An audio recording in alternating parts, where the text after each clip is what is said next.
The Toxic Avenger is finally available to watch at home. Macon Blair's certified fresh action comedy starring Peter Dinklage, Taylor Page, Jacob Tremblay, with Elijah Wood and Kevin Bacon is now available on your favorite digital platform. Go to toxicavenger.com/bloodyfm and get ready to laugh along to the radioactive mayhem from the comfort of your couch. That's toxicavenger.com/bloodyfm. Today's episode is sponsored by I Know What You Did Last Summer. Get it now on digital. When 5 friends inadvertently cause a deadly car accident, they cover up their involvement and make a pact to keep it a secret rather than face the consequences. A year later, their past comes back to haunt them, and they're forced to confront a horrifying truth. Someone knows what they did last summer and is hell-bent on revenge. As one by one, the friends are stalked by a killer, they discover this happened before, so they turn to 2 survivors of the legendary Southport Massacre of 1997 for help. Starring Madeline Klein, Chase Sue Wonders, Jonah Hauer King with Freddie Prinze Jr. and Jennifer Love Hewitt. I Know What You Did Last Summer is a perfect summer slasher, says Jordan Cruciolo of NPR. Your summer is not over yet. Don't miss a killer movie night at home. Warning, the following podcast is not suitable for all audiences. We go into great detail with every case that we cover and do our best to bring viewers even deeper into the stories by utilizing disturbing audio and sound effects. Trigger warnings from the stories we cover may include violence, rape, murder, and offenses against children. This podcast is not for everyone. You have been warned. In our last episode, we walked you through the life of Susan Powell. When Susan was 19 years old, she met her future husband, Josh. And in the beginning, they seemed like a perfect couple. However, after getting married, Susan watched as her husband grew into someone she didn't recognize. Josh was controlling, selfish, manipulative, and he could never seem to hold down a job. Their marriage was filled with conflict. Josh stopped going to church. They were constantly struggling with money, and Josh's father even had a sick obsession with Susan. But despite everything, Susan held on to her marriage, likely for the sake of their 2 young boys, Charlie and Braden. Part 1 of this story is about their life before the tragedy. So if you haven't listened to that, go back now and give it a listen. But part 2 is about the tragedy itself and all of the horrific things that came after. I'm Courtney Browen. And I'm Colin Browen. And you're listening to Murder in America.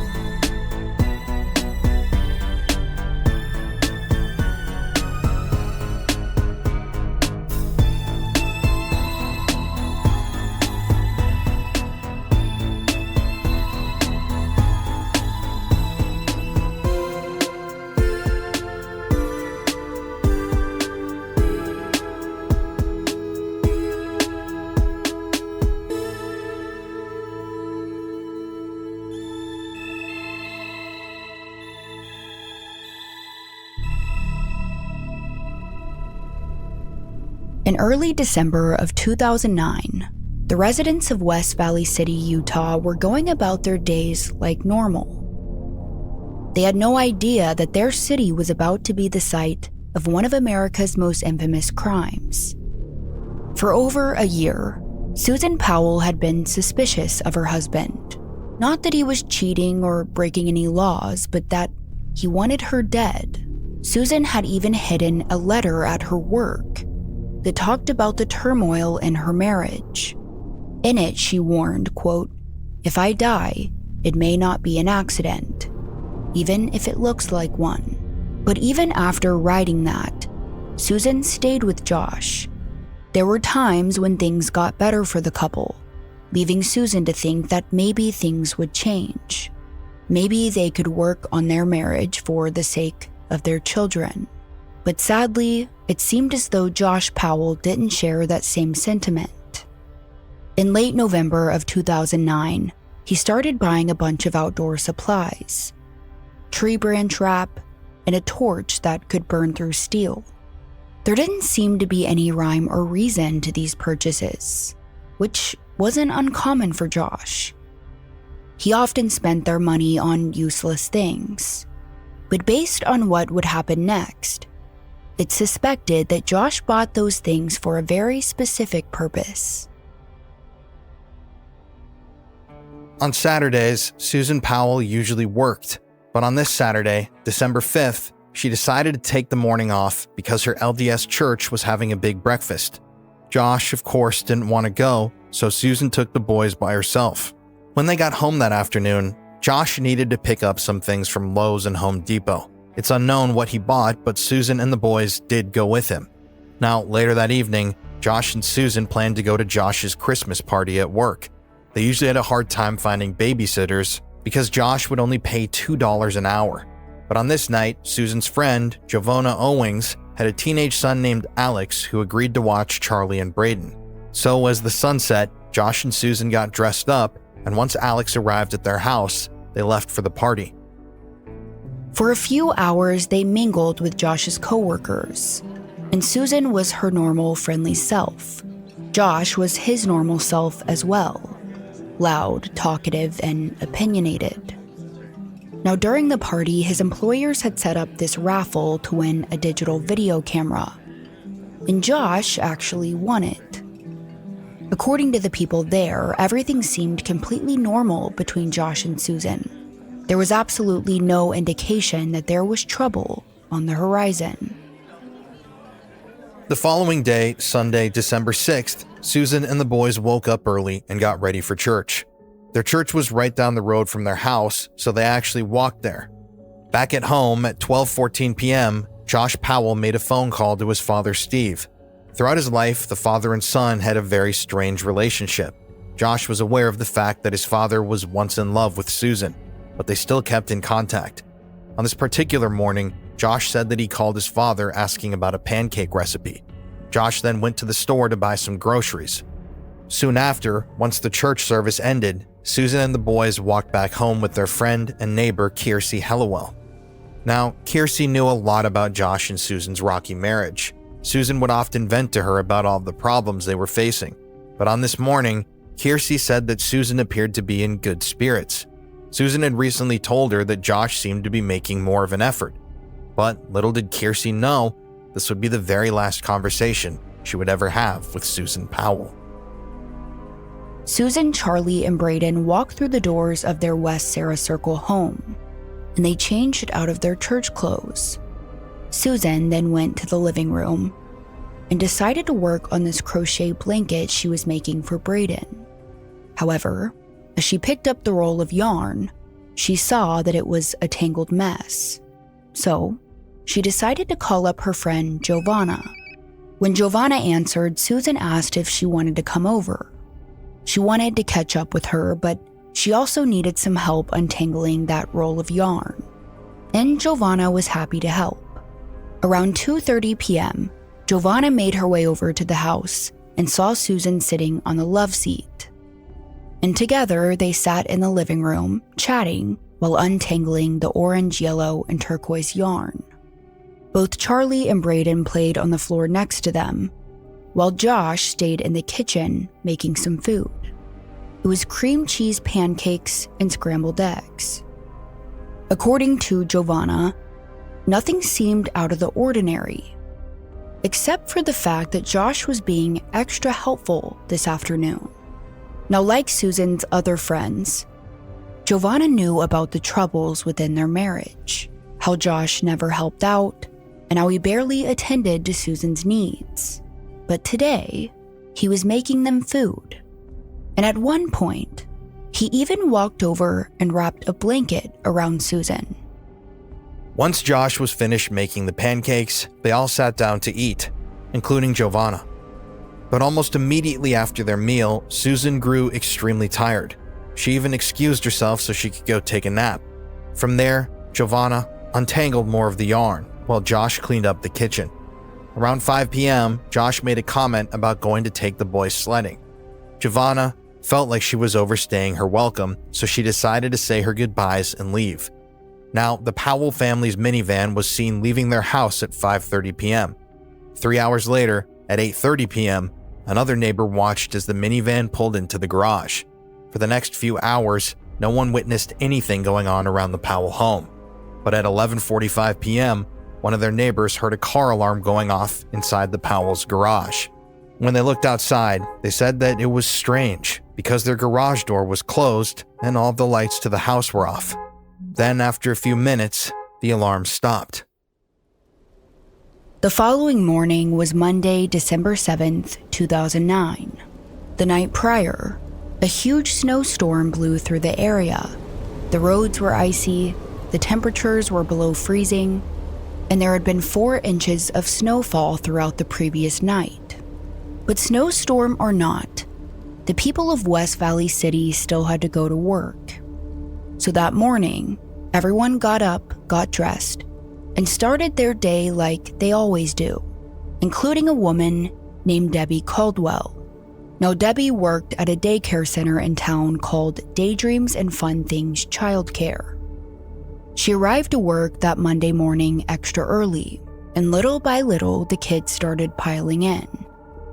But as the clock ticked by, Debbie started to wonder about the Powell kids. Usually, Susan Powell dropped off Charlie and Brayden every day at 6:45 a.m. But today, they were late. Very late. Now, Debbie had never got a call that the boys wouldn't be there that day, so she decided to phone the Powell home. But there was no answer. She then called Susan's phone, but it went straight to voicemail. Next, she decided to call Josh's work. They ended up answering, but what they said next left Debbie with a sinking feeling. Josh didn't show up to work today, they said. It was a no-call, no-show. Debbie then called Susan's work, but to her surprise, she didn't show up to work either. After getting off the phone, Debbie was so concerned, she decided to go by the Powell house to make sure everything was okay. Now, Debbie had been to their house before. There were many times when Josh would forget to pick the boys up from daycare, so she would have to drive them home. It wasn't in her job description, but Debbie really cared about Susan and the boys. She knew that they had fallen on hard times, so she did what she could to help. But on this morning, as Debbie pulled up to their house shortly after 9 a.m., she felt that something was terribly wrong. She knocked on their front door over and over again, but there was no answer. She wanted to look through the windows, but all of the blinds were shut. And from what she could observe, there was no movement inside. Desperate for answers, Debbie located the emergency contact on Josh and Susan's paperwork, which happened to be Josh's sister, Jennifer Graves. Jennifer was at her house at the time with her mom, Terry. She missed the phone call from Debbie, but soon enough, she heard a worried voice play out on her answering machine. Both Jennifer and Terry were listening in, as Debbie told them that Josh, Susan, Charlie, and Brayden seemed to be missing. Immediately, Jennifer and Terry got in their car and made their way to the Powell residence on West Sarah Circle. Like Debbie, they tried knocking on the door, but no one answered. They then tried getting into the house, but all the doors were locked. But the first thought in their minds wasn't that Josh had done something nefarious. In fact, they thought that maybe the family was inside, dead from carbon monoxide poisoning. So Josh's mom, Terry, quickly called 911. My son and his wife and their 2 children haven't responded to anything this morning. They normally would go to work and take their children to the daycare 2.5 hours ago. And they're not responding to calls, or they're not responding to people pounding on their door, and there's no tracks coming out of their driveway. Or there wasn't this morning, a little while ago when the daycare lady went over there. Are they out of town? I haven't had anything from them saying that they would be out of town, and it's not like them to not call their daycare lady. When the police arrived at the house, They too knocked on the door. When that didn't work, they tried looking through the windows, but the blinds were shut. The officers even tried looking through the garage window, but strangely enough, a blanket had been hung up, blocking their view. Josh's family told them about their concerns with possible carbon monoxide poisoning, and they asked if the police could break a window to get inside. And thinking that the Powell family might be in danger, they agreed. Once inside the house, the police could immediately hear a loud news broadcast coming from a stereo. They announced their presence, but no one responded. So from there, they started going room to room. At first glance, there were no signs of a struggle and no signs of forced entry. But there were some things of concern. Susan's red snow boots were sitting right by the front door. Given the recent snowstorm, she would have worn them if she was going outside. The officers also found her purse with her wallet and driver's license, both things that Susan wouldn't have left her house without. But the most concerning thing of all were the two large box fans in the living room that were blowing air on the love seat and a wet spot on the carpet. They weren't sure what to think of it, but it appeared as if someone had been trying to clean something up. Now, after looking through the home, it was clear that Josh, Susan, Charlie, and Braden weren't there. So where were they? And why weren't they answering their phones?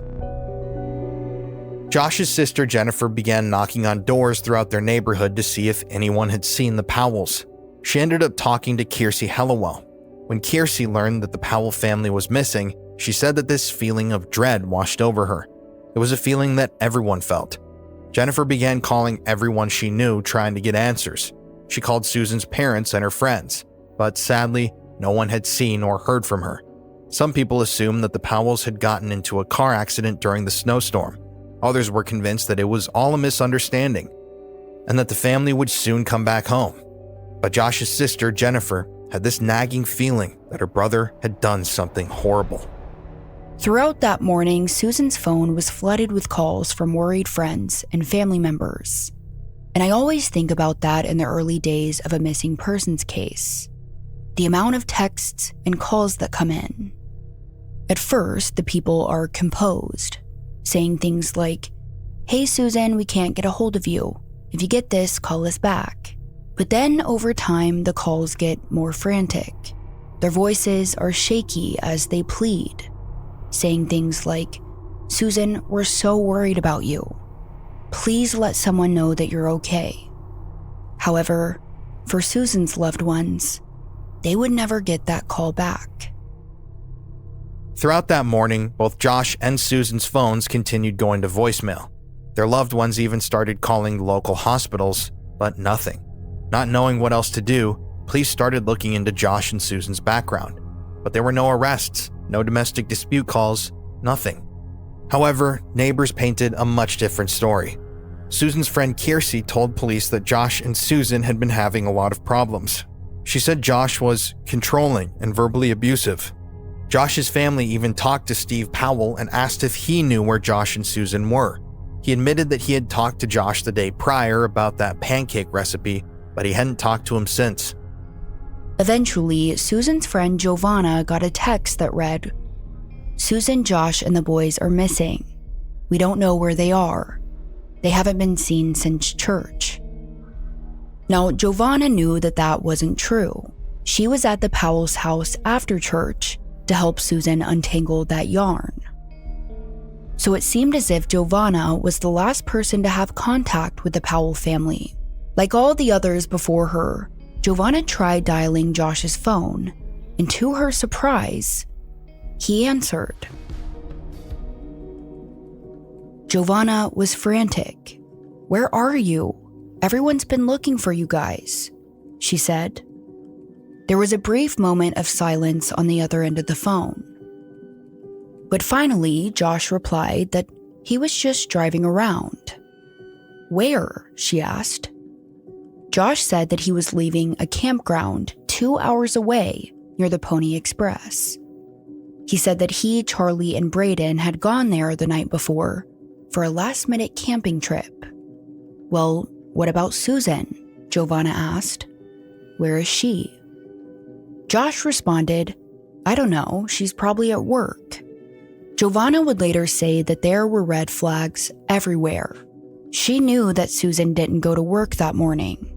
She also knew that the family only had one car, so if Susan wasn't at home and she wasn't with Josh and the boys, then where was she? Giovanna begged Josh to come home. He told her he was on the way, but it would be a while since he was 2 hours away. So for the next few hours, everyone anxiously waited for Josh to return back home. By 5:45 p.m., he still hadn't come back. So his sister Jennifer tried his phone again. This time he answered. When Jennifer asked where he was, Josh tried telling her that he had been at work all day.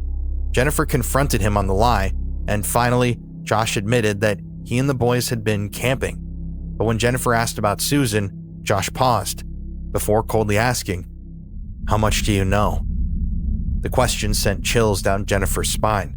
She knew right then that Josh had done something to Susan. She told her brother to get home as soon as possible. Josh said he would, but first, he was taking the boys to get pizza. It wouldn't be until 6:40 p.m. when Josh's minivan finally pulled into his driveway. He was met with a crowd of concerned people who had been looking for Susan all day. And now that he was home, the police had a lot of questions for Josh. At around 7 p.m., he made his way to the police station for questioning. Charlie and Braden were actually in the room during the interview. But it's here, where Josh tells them that he went on a last-minute camping trip with the boys and that he has no idea where Susan is. Here is part of that interview. Do you know where Susan's at? No? No. When's the last time you seen her?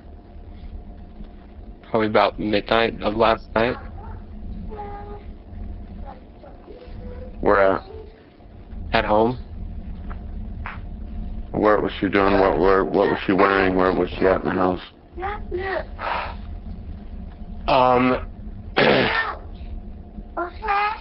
She was wearing...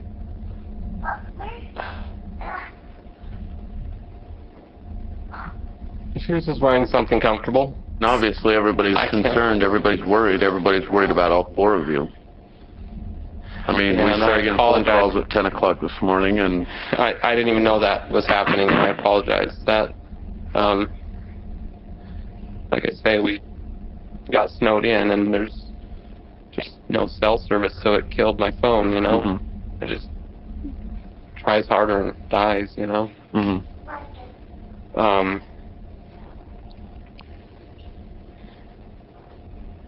In fact, I actually turned it off to try to save the battery. So they asked Josh, walk us through yesterday.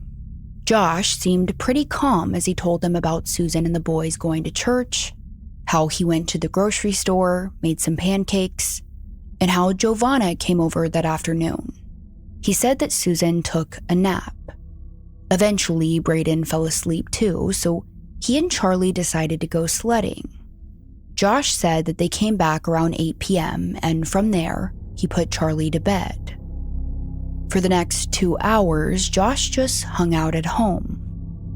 But at 10 p.m., Susan woke up and asked him to clean the couch. He wanted me to clean the couch, so I did. And then we watched. What do you mean by clean the couch?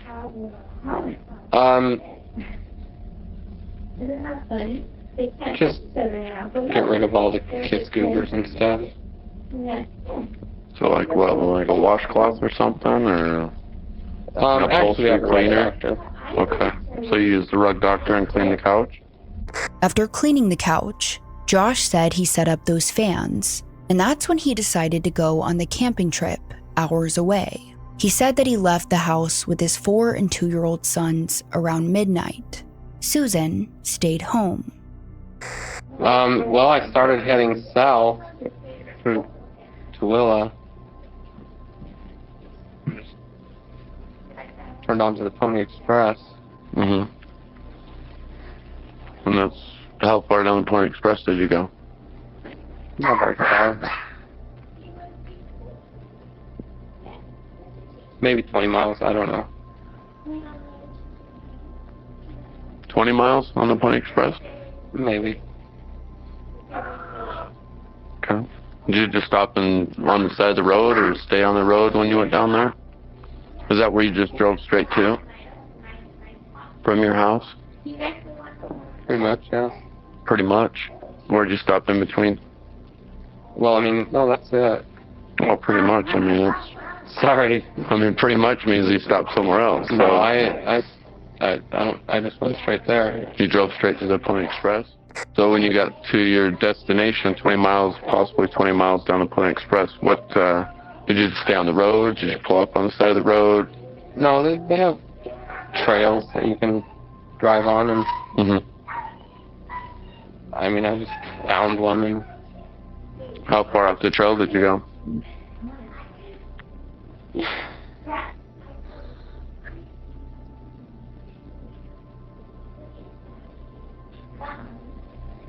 I don't know, a mile or something. I don't know. Josh said that after they found their camping spot, he stopped and they made a fire. The boys eventually went to sleep, and they spent the night camping out there. Josh said that he didn't even realize he had to go to work the next morning. He thought it was Sunday, not Monday. Now, the detectives are not believing a word he is saying. As we mentioned, they had a huge snowstorm come in that night. What father would take their 2 young sons camping in the middle of the night during a snowstorm? Especially when Josh had work the following morning. But they continue asking him questions. So after camping, did you come straight home? They asked. Josh said no. He drove around for a while, and he even stopped at a car wash. The detectives thought this was suspicious as well. There was still snow and mud covering the roads. Why clean your car just to get it dirty again as soon as you start driving? Eventually, the detective started asking Josh about the state of his marriage. I mean, you know, it's pretty good. I mean,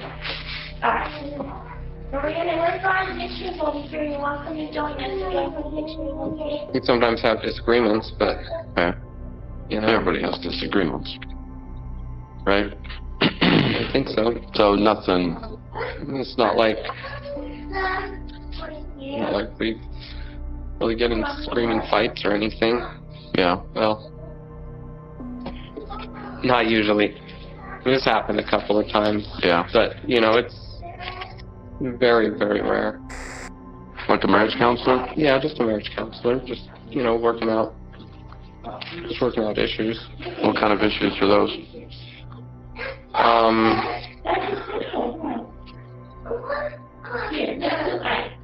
Well,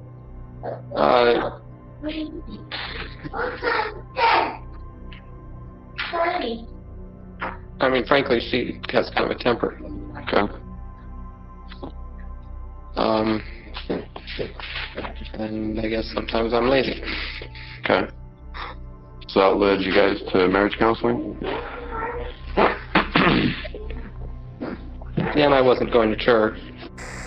Again, they ask him where he thinks Susan is located, but Josh's answers are all over the place. First, we're taking a report at 10 o'clock. Well, I think she would go to work. All right, well, she didn't go to work, dude. I mean, I think she would try to go to work. Okay, well, she didn't even try to go. Well, I don't know. She didn't go to work. She wasn't at work. She didn't go to work at all today. So...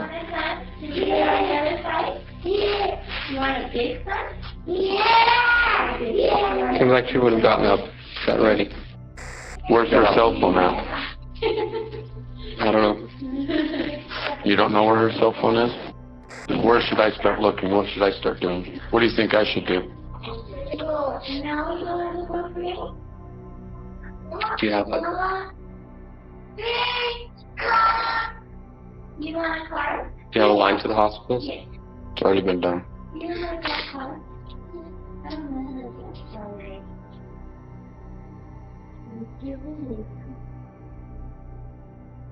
I don't know. I've never dealt with this. You didn't take her out to the Pony Express with you guys? No. The last time you seen her was at midnight last night. After midnight, yeah. You haven't seen her, talk to her since? No.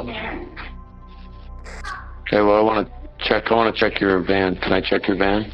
Can I search your van? Search it? Mm-hmm. I guess so. Well, it's yes or no. That's what I'm asking. I mean, you're just saying look through it? Mm-hmm. Yeah, I mean, I think so. Okay. To their surprise, Josh signed a consent form for them to search his car. But as he signed it, they couldn't help but notice some cuts all over Josh's hands, something they would take note of. But from there, they started looking through the Powell's minivan. Josh sat in the driver's seat as they searched it. In the back, detectives found a plastic tarp. There were also tools, a shovel, rake, broom, humidifier, box cutter, handsaw, extension cord, circular saw, comforter from a queen-sized bed, blue gloves, extra clothes, and a plastic tote with unopened camping gear. All very suspicious, but there wasn't any detectable blood or sign of human remains. After looking through the back, they made their way around to the front seat. During their interview, Josh said that he had his phone turned off because he didn't have a charger and he wanted to save battery. But there, right in front of them, was a working charger that was compatible with Josh's phone. Next, they look in the console. They had to dig around a bit, but soon enough, they spotted a pink cell phone. When they lifted it up, the detective said that Josh had a look of panic on his face. "Whose is this?" they asked. Josh was so shocked, he couldn't even answer them. Finally, after a few seconds, they asked him, "Why do you have Susan's cell phone?" Flustered, Josh says that he completely forgot he borrowed it from Susan. Now at this point, it's getting pretty late, but the detectives still have a ton of questions for Josh. They ask him if he would come back to the station later the following morning, and Josh agrees. Later that night, he finally returns home with Charlie and Braden. By that point, word had spread quickly around West Valley about Susan's disappearance, and everyone was hoping that, in some sort of miracle, Susan would come back that night with some crazy story about where she had been. But deep down, most people knew that that wouldn't be the case.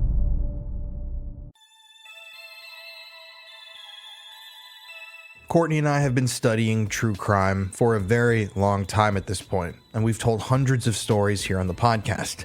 And as I'm sure you know, in every true crime story, it's the little details that give someone away. A receipt, a phone ping, a habit they couldn't hide. So here's a question. What's your habit saying about you? If you're ready to ditch the dead giveaways, start with Fume Zero, the better thing to reach for. This episode is sponsored by Fume Zero, the brand new grab-and-go flavored air device from Fume. Now, I know a lot of people out there vape or they smoke, but if you're looking to cut back, and if you're looking to improve your lifestyle, Fume Zero is a great place to start. Why? Well, it's different than its competitors in a few ways. It's affordable, just $24.99 USD for a sleek pre-filled device, no commitment, no refills, no batteries. It's completely clean, which I love. It has zero nicotine, zero vapor, just natural plant-based flavored air. And it's the first truly easy way to try the good habit. With 6 bold flavors and up to 10 days of use, Zero makes it simple to start. I know that I quit vaping earlier this year, and I swear to God, honest to God, Fume devices played a huge part in helping me quit. So when I saw that they wanted to work with us, I wanted to spread the gospel of Fume and put people onto something that really helped me. So take 0 chances with Fume Zero today, available for just $24.99 USD. Just head to tryfume.com, that's TRYFUM.com, to start with Zero.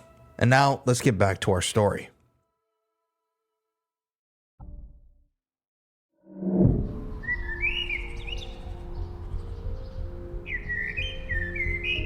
Early that next morning, the detectives working the case made their way to the police station, ready to interview Josh Powell again. But he wouldn't show. Instead, neighbors saw Josh cleaning out his car early that morning. Now, eventually, his sister Jennifer showed up at his house to watch the boys. And when she arrived, Josh was running around his house cleaning up. She noticed he had these wet rags in his hands and was doing laundry. Jennifer would later say that it was the strangest thing. Your wife is missing. You're supposed to be at the police station. And here you are cleaning up your house. Josh ultimately made it to the police station that day. However, he showed up 3 hours late. Now, on the way over here, I actually did call my attorneys, and they said I should definitely have an attorney. What's that? I called my attorneys, which is prepaid legal. Okay. And they said that I should definitely have an attorney. I didn't read you your Miranda rights. Have I? That's what they said. Okay. Well, let me ask you this then, okay? Do you feel like you're under arrest? I don't know. I didn't even think it was that. It didn't even sink in yesterday, but... What are you worried about? What are you concerned about? You guys, have implied some things, and so it concerns me. We've implied what? Well, you've implied that my hands have some kind of defensive wounds on them. Just because they're all cut up, and it's just the way they are. Okay, so there shouldn't be anything you need to worry about then, right? Yeah, go and ask the questions. Okay, you understand, you don't have to be here, all right? And you need to understand that. If you want to leave, you can leave at any time. All right. You're not under arrest. I'm not detaining you, okay? If you don't want to be here, you can leave. If you don't want to talk, you don't have to talk. Well, I'm just simply saying that I want to find your wife. I just want to talk, but I'm getting scared. Okay. Well, I mean, if you haven't done nothing wrong, Josh, if you didn't do anything wrong, there's nothing to be scared about. Right? Well, I'm scared about the possibilities Okay. of what's happened. Well, I'm worried about possibilities of what happened too, because I have no idea where she's at, and you don't either. And that's why I need your help. All right. Yeah, go and ask the questions. Once again, the detective asked him to go over exactly what happened on Sunday, December 6th.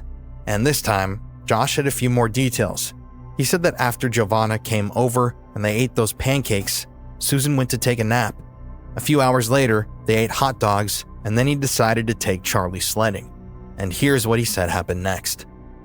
I was talking to my son about s'mores. He was just super excited about cocoa and s'mores. There's snow. Gotta eat cocoa. It's Christmas.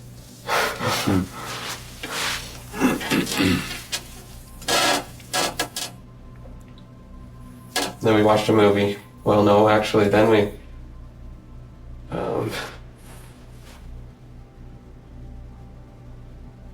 she wanted the couch cleaned, so I did the rug doctor. We try to do something each week, It's too hard if it's all wet at once, when it dries slow. So we...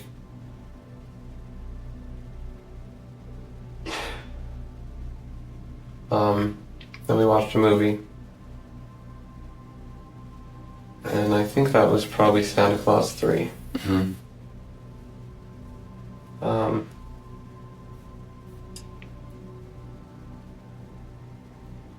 And then we finished up the movie. I talked to her about taking the boys to do s'mores. And try out the new generator, Mm-hmm.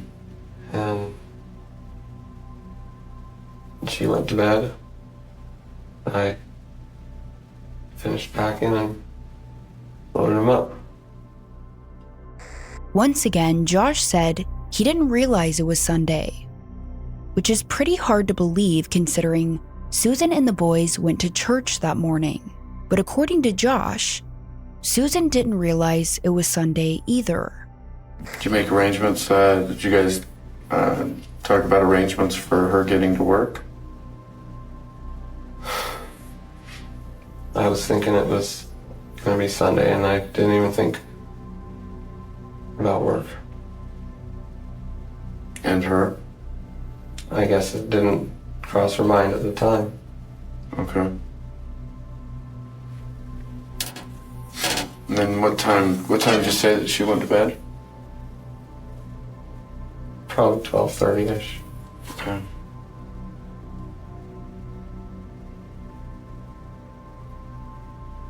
Was there anything said before she went to bed? Hey, you guys talk about anything else before she went to sleep? Just hugged and said goodnight. That's about it.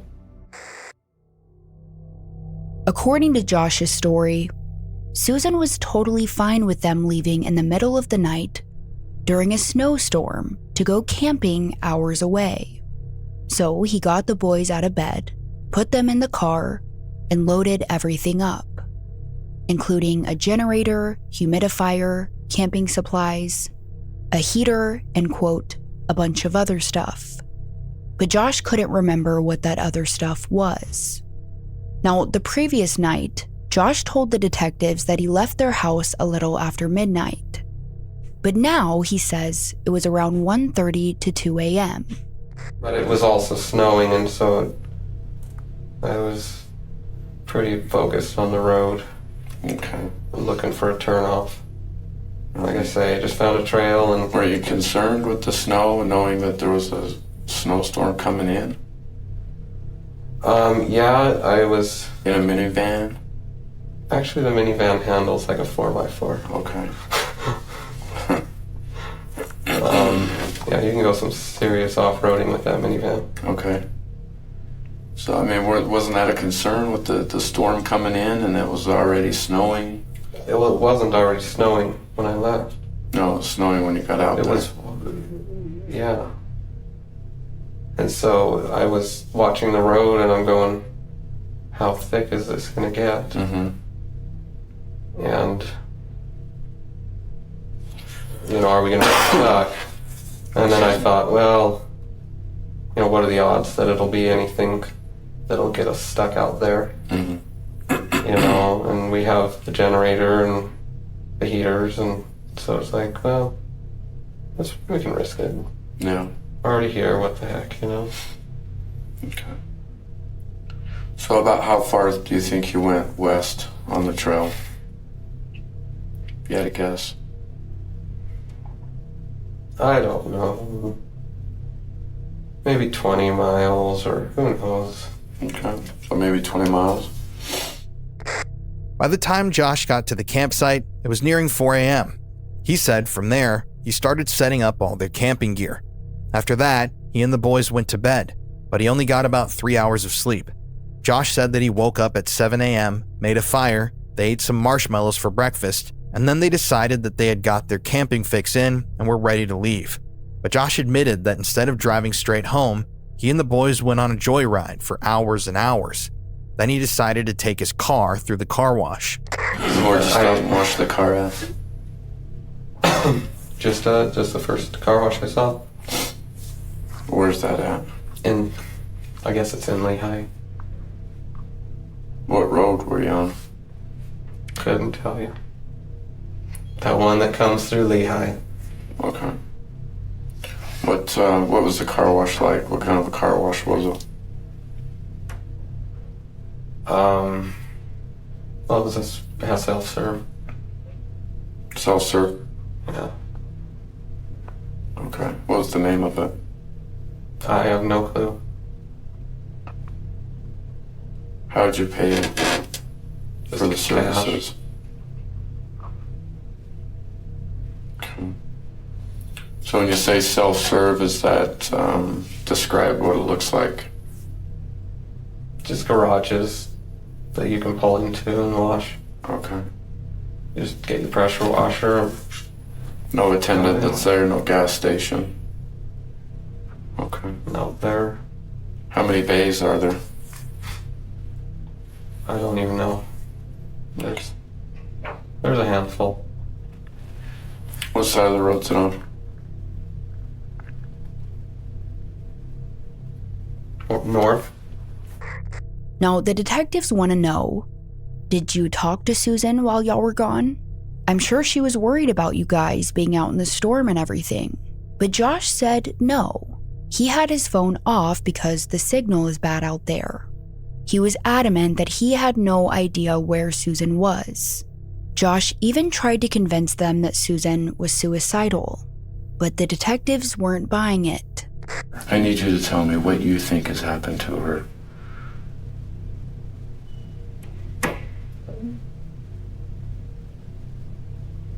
I don't think she would leave on her own. Okay. That's a start. You don't think she would leave on her own. What do you think has happened? I just don't know. I mean, you know, you can sit and speculate, but I don't have any clue. Okay. What do you think I'm speculating? I don't know. Well, something must have crossed your mind for you to say that to me. You guys, you know, I mean, it's a fact, you know. The closest people to a person is always the top suspects. And we need to get this figured out. I have other questions. I have a couple of other questions that I want to ask you. Okay? And in order for me to ask you these questions and then ask you to do something else, I have to read you your Miranda rights. You're not under arrest. You're not going to jail. Okay? I'm not going to cuff you up. All right? And like I said, again, you're not under arrest. You came here on your free will. You can leave at any time. You already knew that. You still know that, right? Although I want to ask you more specific questions, and I want to see if you say that you're willing to help us out, then what do we need to do? We need to eliminate you as being a person of interest. There's nobody else out there for me to go and talk to and to clarify. So I need to clarify your story. I need to verify your story, right? I guess at that point, then I need to... So I need to verify... probably need to consider... So I need lawyers. to verify... Okay, well... And if that's the case, then that just is going to prolong the... well, whatever. What I'm going to do is I'm going to read your rights. Well, I'm going to read you your rights. Okay? We have your house. You're not going to be able to go back to your house. Okay? What do you mean? Your house is ours for right now. We're not going to let you back into that house. Okay? Your car is ours. We're not going to let you have your car. Okay? We need to find her. Right? Isn't that what your goal is? I would hope that our goals are the same. The Conspiracy Files is the most explosive show on the internet. I'm your host, Colin Brown from The Paranormal Files on YouTube, and I'm inviting you to take this twisted journey down the rabbit hole with me. Together, we will dive deep into some of the world's most dangerous and disturbing conspiracy theories, from suspicious suicides to hidden pedophile rings and high-profile cover-ups. On my show, no story is off limits, and no detail will be spared. And trust me, after listening to just one episode, you will never look at the world the same.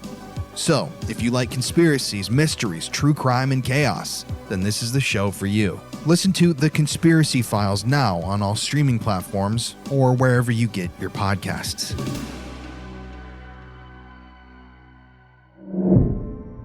Josh had a look of panic spread across his face when he learned the detectives were searching his house and car. But after being read his Miranda rights, it was obvious he was no longer interested in speaking with them. I mean, let me think about it for a couple days and... Your wife is missing, Josh. Yeah, but And you want to think about it for a couple of days? Something else he didn't know is that while he was being questioned, Josh's sister Jennifer had taken Charlie and Braden to the Children's Justice Center. They were also questioned about what they had witnessed that night. Now, Charlie was only 4 years old, and questioning a child that young is difficult. But what he told the professionals was disturbing. Here is a little clip of that interview. Pretty, huh? Okay, Charlie. How old are you today? 4. You're 4? Okay. And it's Charlie, and your last name is Powell? Is that right? And we're at the South Valley Children's Justice Center. Well, why don't you tell me what you were doing today? Try to remember everything you did today. I was playing, and I didn't eat today. You were playing and you did what? I didn't eat today. You didn't eat? Huh? No? Are you hungry? Yeah. Yes? Did you eat some breakfast? No. No? Okay. Well, what did you do last night? Before you went to bed? Go camping. You went camping? Tell me about camping. Camping is like where you have s'mores. Where you have s'mores? Yeah? And s'mores starts with marshmallows and graham crackers and chocolate and another graham cracker. The s'mores have marshmallows, graham crackers, and chocolate, and another graham cracker? Yeah. I see. So you had s'mores last night? Yeah. Where were you camping at? I was camping at Dinosaur National Park. Dinosaur Park? No, Dinosaur National Park. Dinosaur National Park. Who were you camping with? My dad and my mom and my little brother. Dad, your mom, and your brother? Yeah. Did you sleep over there? Yeah. Yeah? Tell me what you did with your dad while you were camping. Anything fun? Yeah. While I was camping, I saw some flowers that didn't look pretty. They didn't? Yeah. Okay, so Charlie, when you guys came home from camping, who came home with you? My dad And? and my mom stayed at Dinosaur National Park. Your mom stayed there? Yeah. Your mom stayed at the park. Yeah. Where did she stay at the park? Do you know where? She stayed at Dinosaur National Park. Do you know where at the park? No? No. My mom stayed where a crystal are. Where what are? Where crystals are. The crystals? Yeah. Crystals? Yeah. Is that what you're saying? Crystals? Yeah. Your mom stayed where the crystals are? Yeah. Is that what you said? Yeah. Okay. Crystals are things that grow in rocks that aren't colorful. Okay. So why did Mommy stay? 'Cause there was flowers and crystals that was colorful. That was what? That was colorful. Colorful? Yeah. Yeah? And at night, my mom said, sleep where a flowers and a crystal glow. Your mom was gonna sleep where the flowers and the crystals glow? No, grow. Grow. Okay. With this information, detectives started putting together a list of places they wanted to search. Charlie mentioned Dinosaur National Park, and Josh was known to take the boys to a place called Dinosaur National Monument, where they would look for geodes, which are rocks with crystals inside of them. So maybe that's what Charlie was talking about when he mentioned crystals. The only issue was that detectives had already been out to the Pony Express to see if there were any signs of Susan. They obviously didn't find her. However, they did run into a farmer who said that he remembered seeing Josh in his blue minivan, so it seemed like he had been there. Now, the Dinosaur National Monument is about 3 hours away from the Pony Express, so it didn't seem likely that they went there. But regardless of where they went, according to Charlie, their mommy came out there with them, and when it was time to go, mommy stayed out there. Detectives would confront Josh about this. One of our detectives just interviewed your children, and your children are telling our detectives that Mom went with you guys last night and that she didn't come back? She did not go with us. Okay. Well, with that, just getting that information, you're not going to go anywhere. I'm not going to let you leave. I'm going to detain you. You sit right here. If you want a lawyer and you want to talk, or you want to change your mind and talk, or take a CBSA test, then we can do those things. But I know, with that in mind. They know that she didn't go with us. But technically, Josh was allowed to leave. They still didn't have enough to place him under arrest, so they eventually told him that if he wanted to be questioned with his lawyer, then they could make that happen. But by that point, Josh decided the interview was over. He wanted to leave the police station, but they were going through his vehicle there, so they told him he'd have to wait until they finished their search. They also told him that they needed to look through his cell phone. Josh handed it over to them, but somehow he was able to secretly remove the SIM card without them knowing. Now for a minute, let's go over everything that was found in the house on West Sarah Circle. Unfortunately, because they didn't get a search warrant that first day, Josh had been cleaning the house. Neighbors and his own family witnessed him doing so, but nonetheless, they began their search. We already talked about how Susan's purse, ID, and credit cards were found in the home, and the idea of her running away without those things just didn't seem plausible.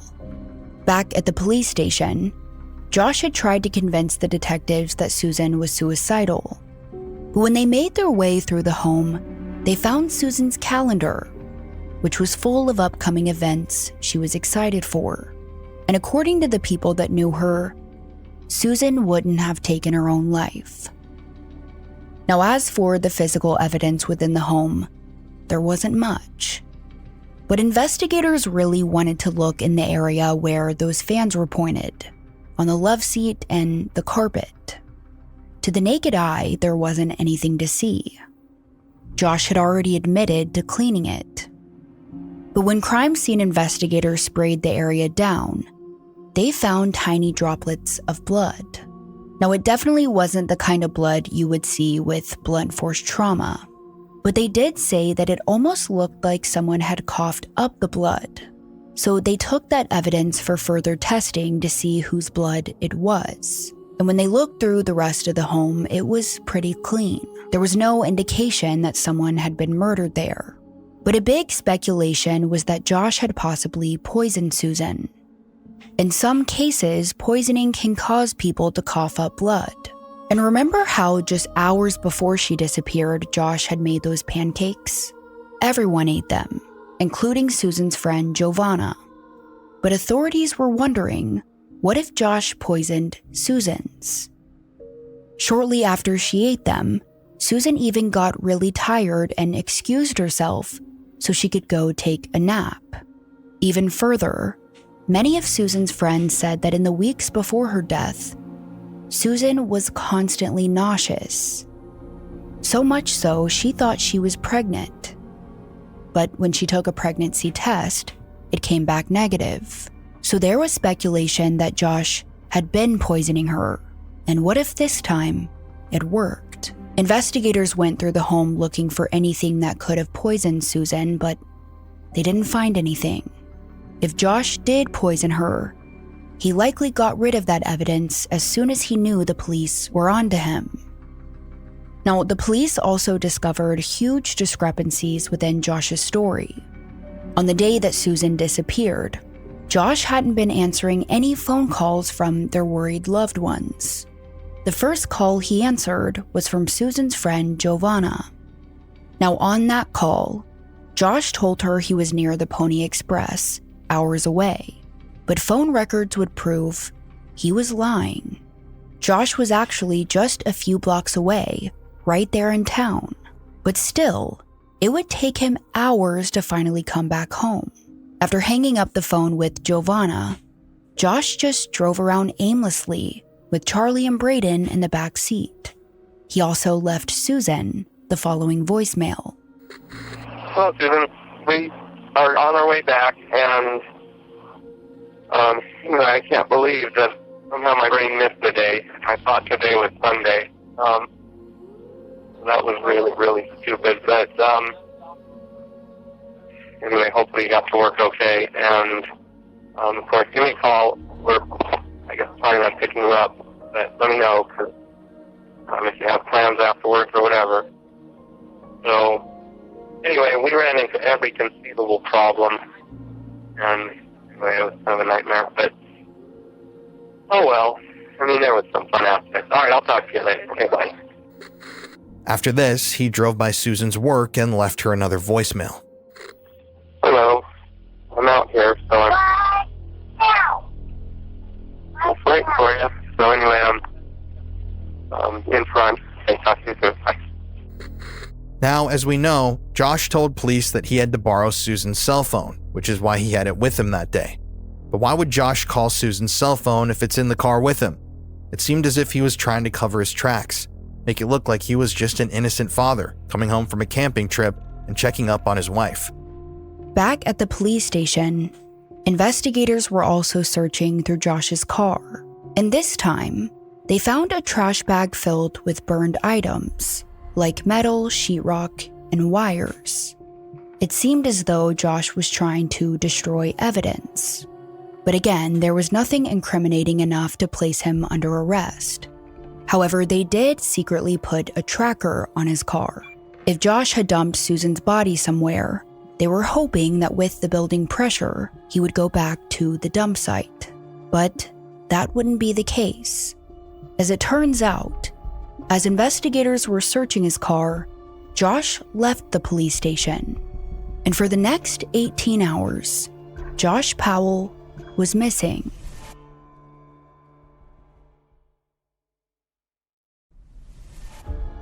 It was later discovered that he left the police station and hopped in a taxi. He told the taxi driver to take him to the airport. It seemed as if Josh was running away.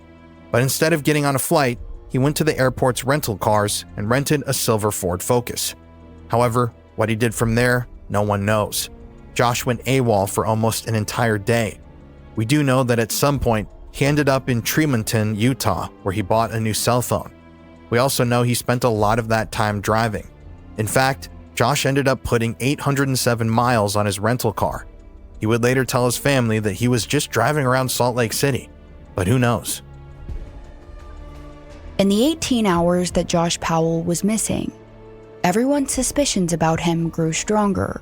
Of course, Charlie and Braden were looked after by their loved ones, but they couldn't believe that Josh would just up and leave without telling anyone, especially when his wife was missing. Who does that?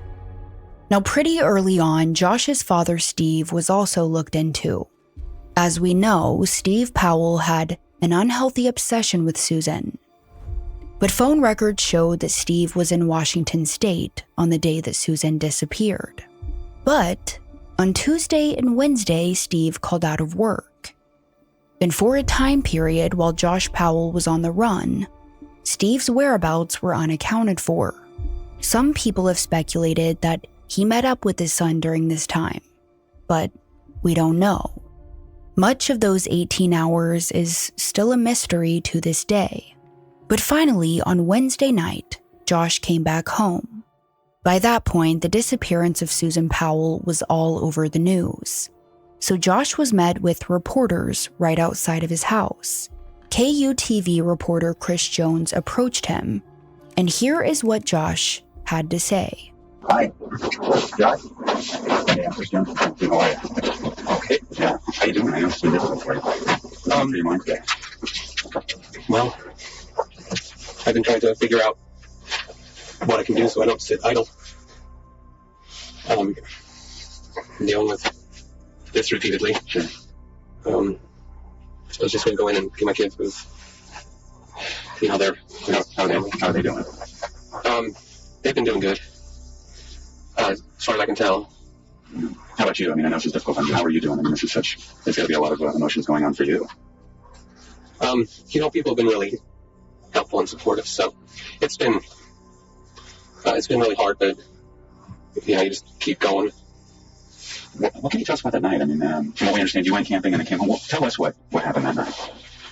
Yeah, a lot of times I just go camping with my boys. Not anything big. I just go overnight, and we do s'mores and stuff like that. And so I just went with the boys. I was planning to do some s'mores in the morning, and then we did. And then when we got home, on the way home, I found out that people were worried about us and we were missing. And the report is that neither you nor your wife called in sick, and they said that that's not usual. What are your thoughts on that? No, it's not usual.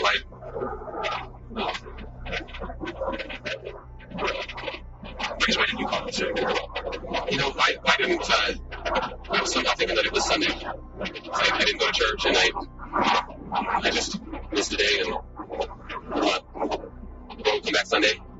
So you got confused on what day it was. Yeah. Now, from what we understand, there's nothing. It looks like no foul play in the home. It appears that your wife left her cell phone and purse. Do you have any? Does she go off to sort of maybe clear her head? Do you have any idea where she could be? No, she'll leave during the day, but she's never left overnight. Does she have any enemies that you can think of? I can't think of anyone. Now, a lot of talk on the internet. Obviously in cases like this, and you know this, they instantly talk about the husband. They think that he's the suspect, that he did something. Is there anything you want to say to address that? I didn't do anything. I don't know where she's at. I don't even know where to start looking. And the boys, what do you tell them about them? I haven't told them anything. They've overheard stuff, but I haven't. By the time it all started, I was already, it was already late and went to bed.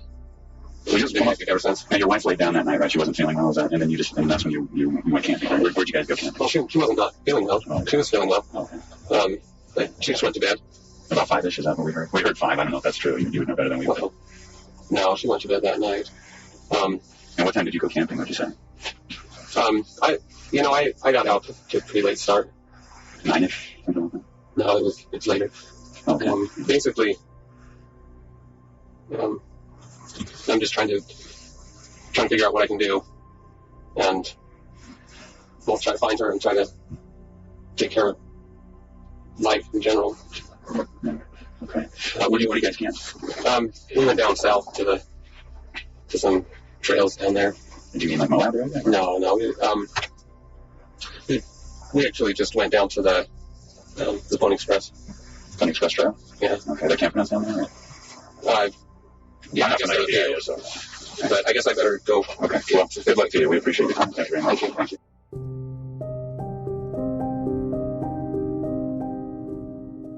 Now, around this time, Susan's friends, including Kiersey Hellawell, were doing everything they could to help. A Facebook group called Friends and Family of Susan Powell was created, and over 1,200 people joined. In it, Kiersey wrote, "Susan, I love you so much. I wish you could know how hard we are working for you. My heart has a huge hole in it. Your dad is being so strong and awesome. We've mobilized the internet, and the West Valley PD is using everything they can to find you. We will not give up until we find you. Don't give up. I pray all day that angels will guide you and watch over you." She also created an organization called Service for Susan, where people from all around volunteered in Susan's name. All of the money raised was sent to women's shelters. Meanwhile, investigators were still keeping a close eye on Josh, and that weekend, he decided to leave town again. This time, they could follow him due to that tracker on his car. And to their surprise, he actually went to a strip club in Nevada, just days after his wife disappeared. Now, from the very beginning, investigators suspected that Josh had something to do with Susan's disappearance. But after speaking with Susan's coworker, Linda Bagley, they were more sure than ever. Like we mentioned in part 1, Susan had been afraid that Josh was going to kill her. She was so sure of it, she even wrote a last will and testament that she kept at her work. She made sure that Linda knew where the letter was, and if anything happened to her, Linda was to tell the police. So when Susan turned up missing, that's exactly what she did. Soon enough, the police opened the letter, and what they read sent a chill down their spine. "I want it documented somewhere that there is extreme turmoil in our marriage. He has threatened to skip the country and told me straight out, If we divorce, there will be no lawyers, only a mediator, and I will ruin you. Your life will be over, and the boys will not grow up with a mom and dad. If something happens to me, please talk to my sister-in-law, Jenny Graves, my friend, Kiersey Hellowell. Check my blogs on my MySpace, check my work desk, talk to my friends, coworkers, and family. It is an open fact that we have life insurance policies over $1 million if we die in the next 4 years. Coworkers, family, and friends hear me say this occasionally, but if I die, it may not be an accident, even if it looks like one. Take care of my boys. I want my parents, Judy and Chuck Cox, very involved and in charge of their lives. I love my boys. I live for them, and I choose not to cheat or do drugs because I wouldn't want to risk losing them. I love you, Charlie and Braden, and I'm so sorry you've seen how wrong and messed up our marriage is. I would never leave you. Investigators also found that DVD that Susan had made where she went through her home recording her assets. They even scheduled him for a polygraph, but of course he didn't show up for it. More than anything, the police wanted to arrest Josh right there and then, but they also knew that they needed to find Susan's body. Investigators had learned about Josh's recent purchases in the weeks before Susan's disappearance, specifically that tree wrap and the torch that could cut through steel. They feared that Josh had dismembered Susan's body and discarded it around the Pony Express trail. However, after searching the area, they found nothing. But some of Susan's friends had told police about some strange comments Josh had made months earlier.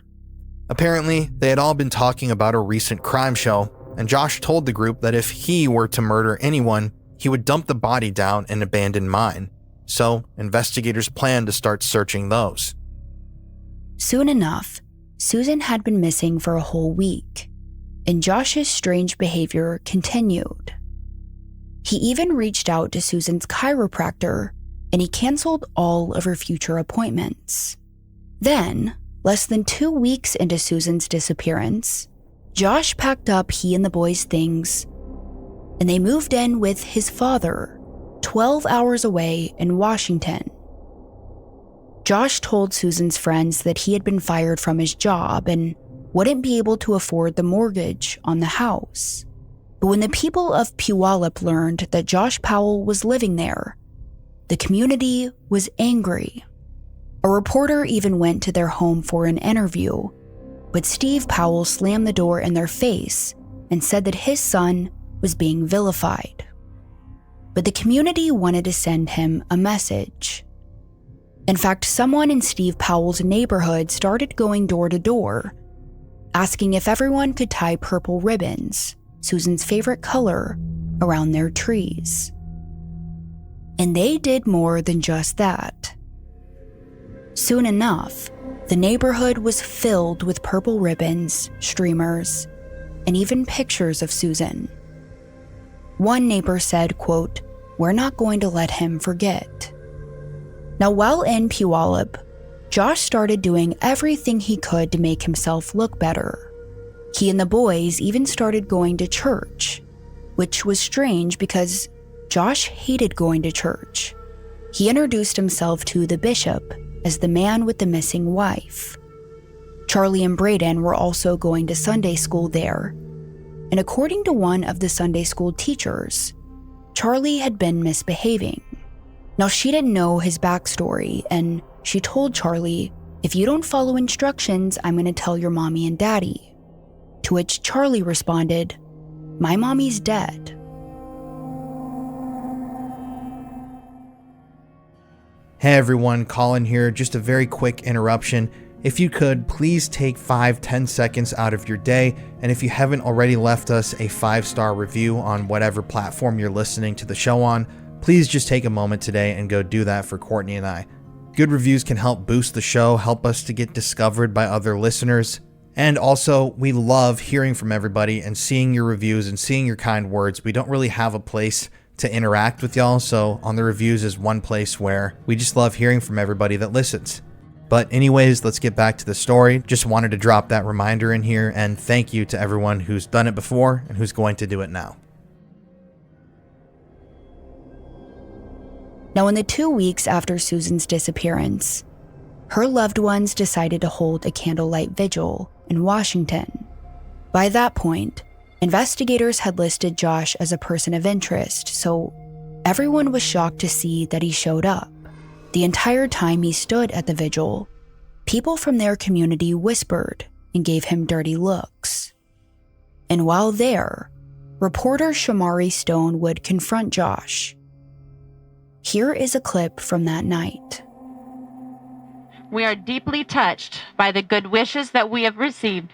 Chuck Cox holds a candle at his daughter Susan Powell's vigil. The worried father surrounded by dozens of relatives and friends. Susan was reported missing in Utah 2 weeks ago. Where is she? Where's my daughter? Where could she be? When will something break?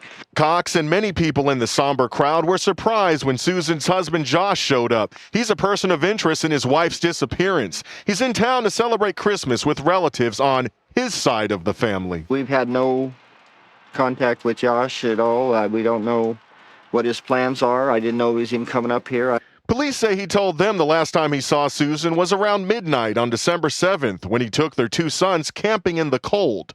He brought one of the boys to the vigil and, strangely enough, Cox wasn't allowed to see his grandson. A group shielded the child and Josh Powell from everyone's view. Through the legs there, I got a peek, Charlie. He's looking pretty good. Looks like he doesn't have a clue what's going on. And moments later, Powell tried to sneak away and dodge our cameras. I caught up with him near some bushes. Police say you're a person of interest, Josh. Do you have anything to say? Why did you take your kids camping in sub-freezing temperatures? What do you think happened to Susan? Do you have anything to say to your supporters? While he remains silent, the crowd sings Silent Night, Susan's favorite song.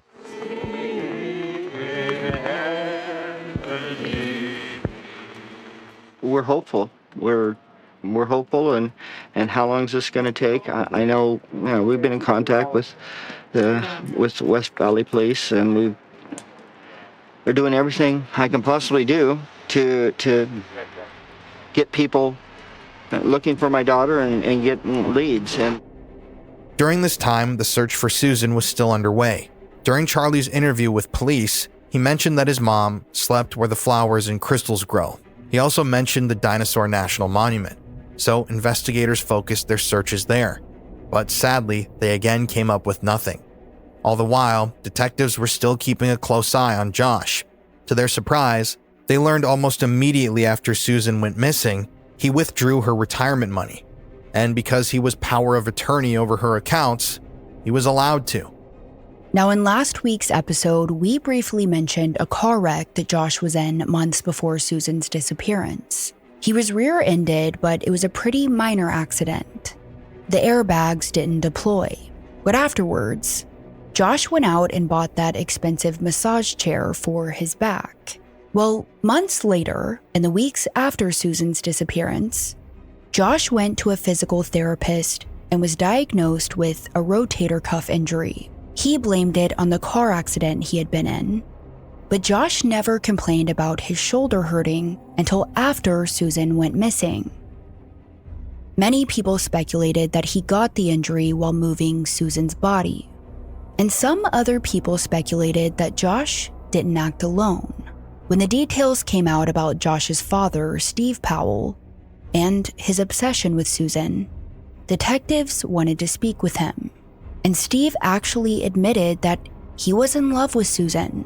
But of course, he said he had nothing to do with her disappearance. And as we mentioned, phone records showed he was in Washington for the majority of that week. Now, in late December, investigators would finally get the results back from those droplets of blood that were found in the living room. And just like they suspected, it was Susan's blood. For Susan's family, this was the confirmation they needed. From the very beginning, they knew that Josh had done something with her, but now they were sure of it. And strangely enough, despite all of the concerning things surrounding Josh Powell, his family was still supporting him. Well, everyone except his sister Jennifer. From that very first day that Susan went missing, she knew that Josh was responsible for her disappearance. She was so convinced of it She even asked detectives if she could wear a wire and ask her brother some questions. So in early 2010, they would do just that. At the time, the Powell family had all got together at Steve Powell's house to have dinner. Jennifer, wearing a wire, and her husband arrived at the home trying to act as normal as they possibly could. During dinner, they kept the conversation civil, but afterwards, she pulled her brother aside. Courtney and I are going to reenact how their conversation went. Jennifer urged her brother to take a plea deal, saying, "If you go to jail, you won't be able to see your boys for years." And Josh said, "Don't be ridiculous." Where were you going in that rental car during those 18 hours? Nowhere. So you just drove around all over the place? Yeah, there's no plea bargain. My attorney has told me just don't talk about it, about specifics. What happened? What happened that night? I already sat down with the cops and told them everything. You haven't told me anything. I asked and you haven't said anything to me. Why won't you tell me? Why won't you put my mind at ease and tell me what happened? I'm your sister. Susan was my friend. She is your wife, for crying out loud. What happened? I don't know what happened. Well, what did you do? What did you do that night? What do you know? It just doesn't seem like you care at all. I can't believe you'd say that. You walked away. What do you mean, walk away? You're trying to get rid of your house. The house I can't afford. Now it's here, where their father Steve walked into the room, and he told Jennifer to leave. He even started cussing at his daughter, telling her, "You are a goddamn fucking bitch is what you are. To talk about your brother and my son that way and make things up." Tensions were clearly rising. So Jennifer's husband Kirk stepped in, telling Steve to back off. Josh's younger sister Alina started yelling at Jennifer too. At some point, Jennifer brought up the fact that Steve had made passes at Susan, and Alina chimed in screaming, "She's a lying sack of shit," talking about Susan. And from there, Jennifer had had enough, so she and her husband left. She couldn't believe that her family was defending Josh when he was so clearly guilty. On the drive home, Jennifer sobbed as she told her husband, "My God, he killed her." In the early days, Josh tried to act like a concerned husband. He even started going to church, but that was pretty short-lived. In fact, about a month later, Josh quit going and he started telling people, "I don't believe in God anymore." By this point, Josh also refused to cooperate with investigators. With the Powells being 12 hours away in Washington, it complicated their investigation. In March 2010, the police got a warrant to do a welfare check on Charlie and Braden. They also attempted to interview Charlie again, but this time around, it was clear that Josh had been coaching him. You're going to hear him talk about John. John is Josh's brother. Do you remember you went camping? Yeah? But we can't do that over again. No? How come? Because it's not good for us. Why? Why isn't camping good for you? Camping is good for me. But we have to find our camping stuff to go camping. You have to find your camping stuff to go camping again? Yeah. Yeah? Charlie, has anybody talked to you about your mom? Mm-mm. No? I not know where she is. She got lost somewhere. She got lost somewhere? Tell me about your mom getting lost. I don't know where she got lost. I didn't saw where she got lost. You didn't see where she got lost? Where was the last place you did see her? John knows. John does? Yeah, but he one about uncles that lives with my family. He lives with your family? And he knows what? He went where Susan went. He did? And where, do you know where Susan went? No, John does. We can't talk about Susan or camping. I always keep things as secrets. Well, when we talk about your mom, we can't keep that a secret because your mom would want us to talk about her. Who told you you can't talk about your mom?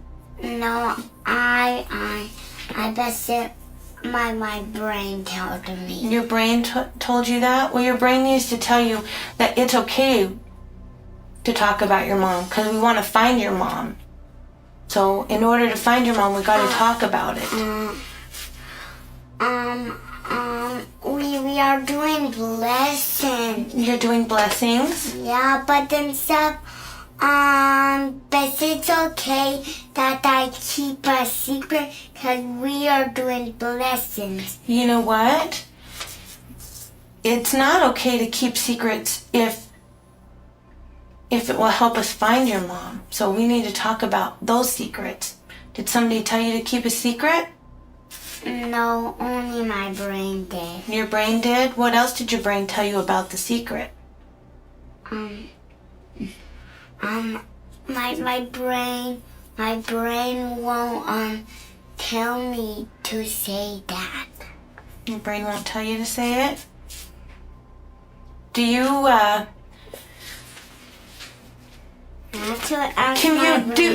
Charlie, think really hard about the last time that you saw your mommy, okay? And tell me everything about the last time you saw your mommy. I didn't saw her last time. You didn't? Do you remember saying you went camping and your mommy went camping but your mommy stayed? Do you remember saying that?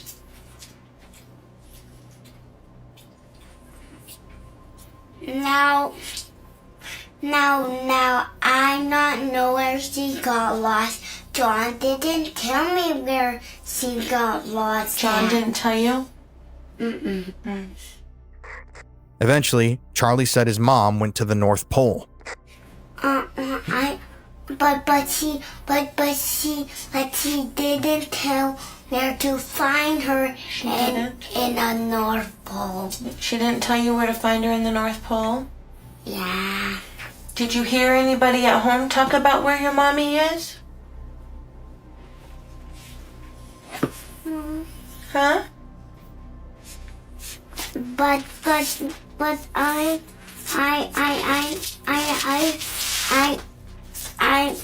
not know that don't ask me to talk about them these days. We can't talk about her. Why can't you talk about her? Who said? I think she is in the North Pole.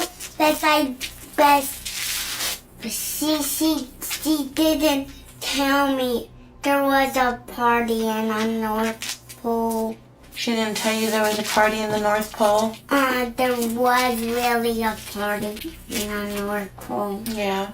This John went there too, but he can't find her way back. But he won't come back. She won't come back unless it stops snowing. Who told you that? No one. Just my dad did. Your dad told you that? In this next part, Charlie starts talking about his Aunt Jennifer and her husband Kirk. By that point, they were estranged, and it's obvious that Charlie had been overhearing what his family was saying about them. I bet they wanted us to die. Who did? Jenny and Kirk. Jenny and Kirk? Yeah, don't listen to them. Now, investigators didn't get very far in their interview with him, but on the drive back to their home, Charlie said something that caught their attention. In the back seat of the car, he said, "I'm just going to tell them I was with friends." They asked him what he meant, and he said, I'm just going to tell my dad that I was with my friends. It seemed as if he was nervous that his dad would be mad at him for talking with the police. And sure enough, when Charlie got back home, one of the detectives heard him tell Josh, I was with my friends. The investigators in Utah felt like they had reached a dead end, but they would continue searching for Susan. In April of 2010, they started searching the West Deserts of Utah.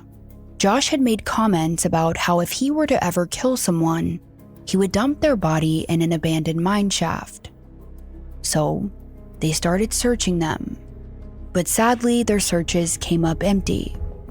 Eventually, the FBI would even contact Josh's father, Steve, for an interview. It seemed as though they believed he knew more than he was letting on. And when they sat down with him, Steve admitted that Josh's camping story was very suspicious. But strangely enough, it also seemed like he truly believed Susan was still alive. Later on, they would find journal entries of his that read the following. I wonder if Susan is missing me. I have these images of Susan in mind, sunbathing and strolling on new beaches in Brazil, letting everyone and anyone see what I've wanted to see. I've also fantasized about being at a new resort with her.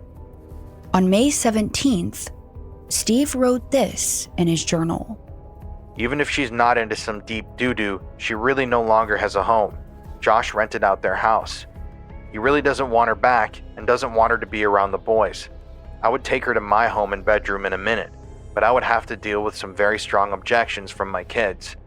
I'm sure none of them would be thrilled to have her shack up with me and become by default the queen of the house. Based on these journal entries, it seemed as though Steve believed that Susan ran away, and maybe in his own sick mind, he thought she did it because Susan wanted to be with him. Or maybe he wrote these expecting the authorities to read it. We don't know. In another journal entry, Steve talked about the searches going on and how Charlie had been listening in on their adult conversations. The journal entry read this. This afternoon, Charlie commented that Mommy is lost in the desert. Josh and Michael were also present, so we all heard it. I asked him where he had heard that. He said he had made it up in his own mind. Michael said we've been talking too much about that desert search that was planned for April 10th. Supposedly a couple thousand people are going to be searching in the area. Josh and the boys camped on the night of December 6th. Susan went missing the next day.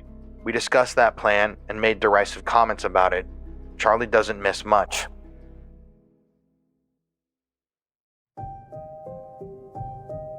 Before they knew it, it had been 6 whole months since anyone had seen Susan alive. Steve and Josh Powell were still trying to convince everyone that Susan had run away. But everyone that knew her knew that she wouldn't have left her children. Which is exactly why in her last will and testament, she wrote, Charlie and Braden, I would never leave you. And sadly, with all of the chaos and turmoil going on within their family, it seemed as though it started having an effect on Charlie and Braden. In 2010, Charlie started going to kindergarten at Carson Elementary School. But according to his teachers, he would say things like, God isn't real, and Mormons are bad and they need to be killed. He was clearly just repeating what his father was saying. On another day, Charlie told his teachers that the best way to kill a bear is to dig a hole, put the bear inside, and then throw rocks at it. Then once it's dead, he said cover the hole with a tree and plant raspberry bushes over top. In another instance, Charlie was trying to kill a bird, and he told his teachers that he wanted to kill it by burying it with sticks, rocks, and flowers so no one would touch it. Many people wondered if that's what Josh did to Susan. Now, I know these behaviors and comments are concerning, but just imagine all that Charlie had gone through, all the things that he possibly saw. He was just clearly acting out, but according to his teachers, Charlie was a good kid. They said he was smart, curious, a serious boy, and precocious. He liked to write stories and draw pictures, but he often played by himself. He didn't get along well with the other kids. At one point, a classmate said something about Charlie's mom being dead. Charlie screamed, "My mom isn't dead. She's away from her parents because they abused her." His teacher pulled Charlie aside and asked if he was okay, and Charlie replied, "I feel a little better because I'm smart and I can figure out a way for liars like this student to go to jail for 14 years. During another instance, Charlie told a classmate, "I don't want you to sit by me.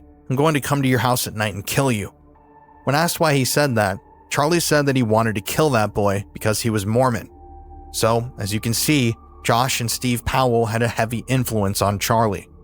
Two of the worst influences a young boy could possibly have. Now, as for Braden, his teachers said that he was very needy. He cried a lot and had high anxiety. He always wanted to be held. At one point in 2010, Braden drew a picture of his family camping. He then told his teacher that his mommy was in the trunk. Sadly, as time went on, investigators continued searching for Susan with no luck. When her birthday and the anniversary of her disappearance would pass, her loved ones would get together to honor Susan. Meanwhile, the Powell family was still doing everything in their power to make their grief even more difficult. In fact, Josh had made this website called susanpowell.org. He actually got the domain for it back in 2006, years before Susan went missing. But after her disappearance, he started posting on it. On the home page, there was a picture of Susan, Josh, and the boys camping in the snow. It was an older picture, but it's the same thing he claimed to be doing on the night she went missing. Now, in the beginning, Josh said he created the website to help find Susan, but over time, it kind of became this disturbing blog. Someone, assuming it was either Josh or his father Steve, would upload these rants about how they believe Susan ran away with another man. They talked about how Susan was mentally unstable. Josh even said that Susan, quote, would be chewed up like hamburger when she comes back. The website talked poorly about the Mormon church, how Josh's sister Jennifer turned on them, and they also started talking about how Susan was emotionally abused when she was a child. They even threatened to post Susan's childhood journals. It was clear that Josh was trying to intimidate Susan's parents, but they had nothing to hide. And we will get into Susan's childhood journals a little later, but as you can imagine, this was incredibly disheartening for her family. And to make matters worse, they were still no closer to finding her. Now, by the summer of 2011, it had been a year and a half since Susan disappeared. They had exhausted all of their search efforts in Utah, and even though they still hadn't found her, they were still doing everything they could to get answers. Investigators even came up with Operation Tsunami. Now, earlier on, authorities found that in the days before Susan's disappearance, Josh had been Googling the town Ely, Nevada. So they thought that maybe he had dumped her body there. They decided to tap Josh's phone and stage this search in the abandoned mine shafts there. They were hoping that Josh would see the news coverage of the searches and get spooked. Maybe he would then call his family and talk about where Susan's body was. But sadly, Josh didn't care at all about the searches. He didn't call his family members, and he didn't give up any information. Once again, authorities were back at square one. With the rising tensions between the Powells and Susan's loved ones, Chuck and Judy Cox desperately wanted to have a relationship with Charlie and Braden. They were the last piece of their daughter that they had. They loved them so much, and according to Susan's last will and testament, she wanted her parents to have custody of the boys if anything ever happened to her. But sadly, Josh wouldn't let his in-laws spend much time with the boys. Many people believe that he was scared of what the kids would say when he wasn't around. Every single action that Josh Powell took was so destructive in every way. Chuck and Judy knew that Josh was behind Susan's disappearance, but there wasn't anything anyone could do about it. Without finding her body, they couldn't place him under arrest. So they were essentially stuck in this never-ending loop. And eventually, Josh even got a protective order against Susan's parents.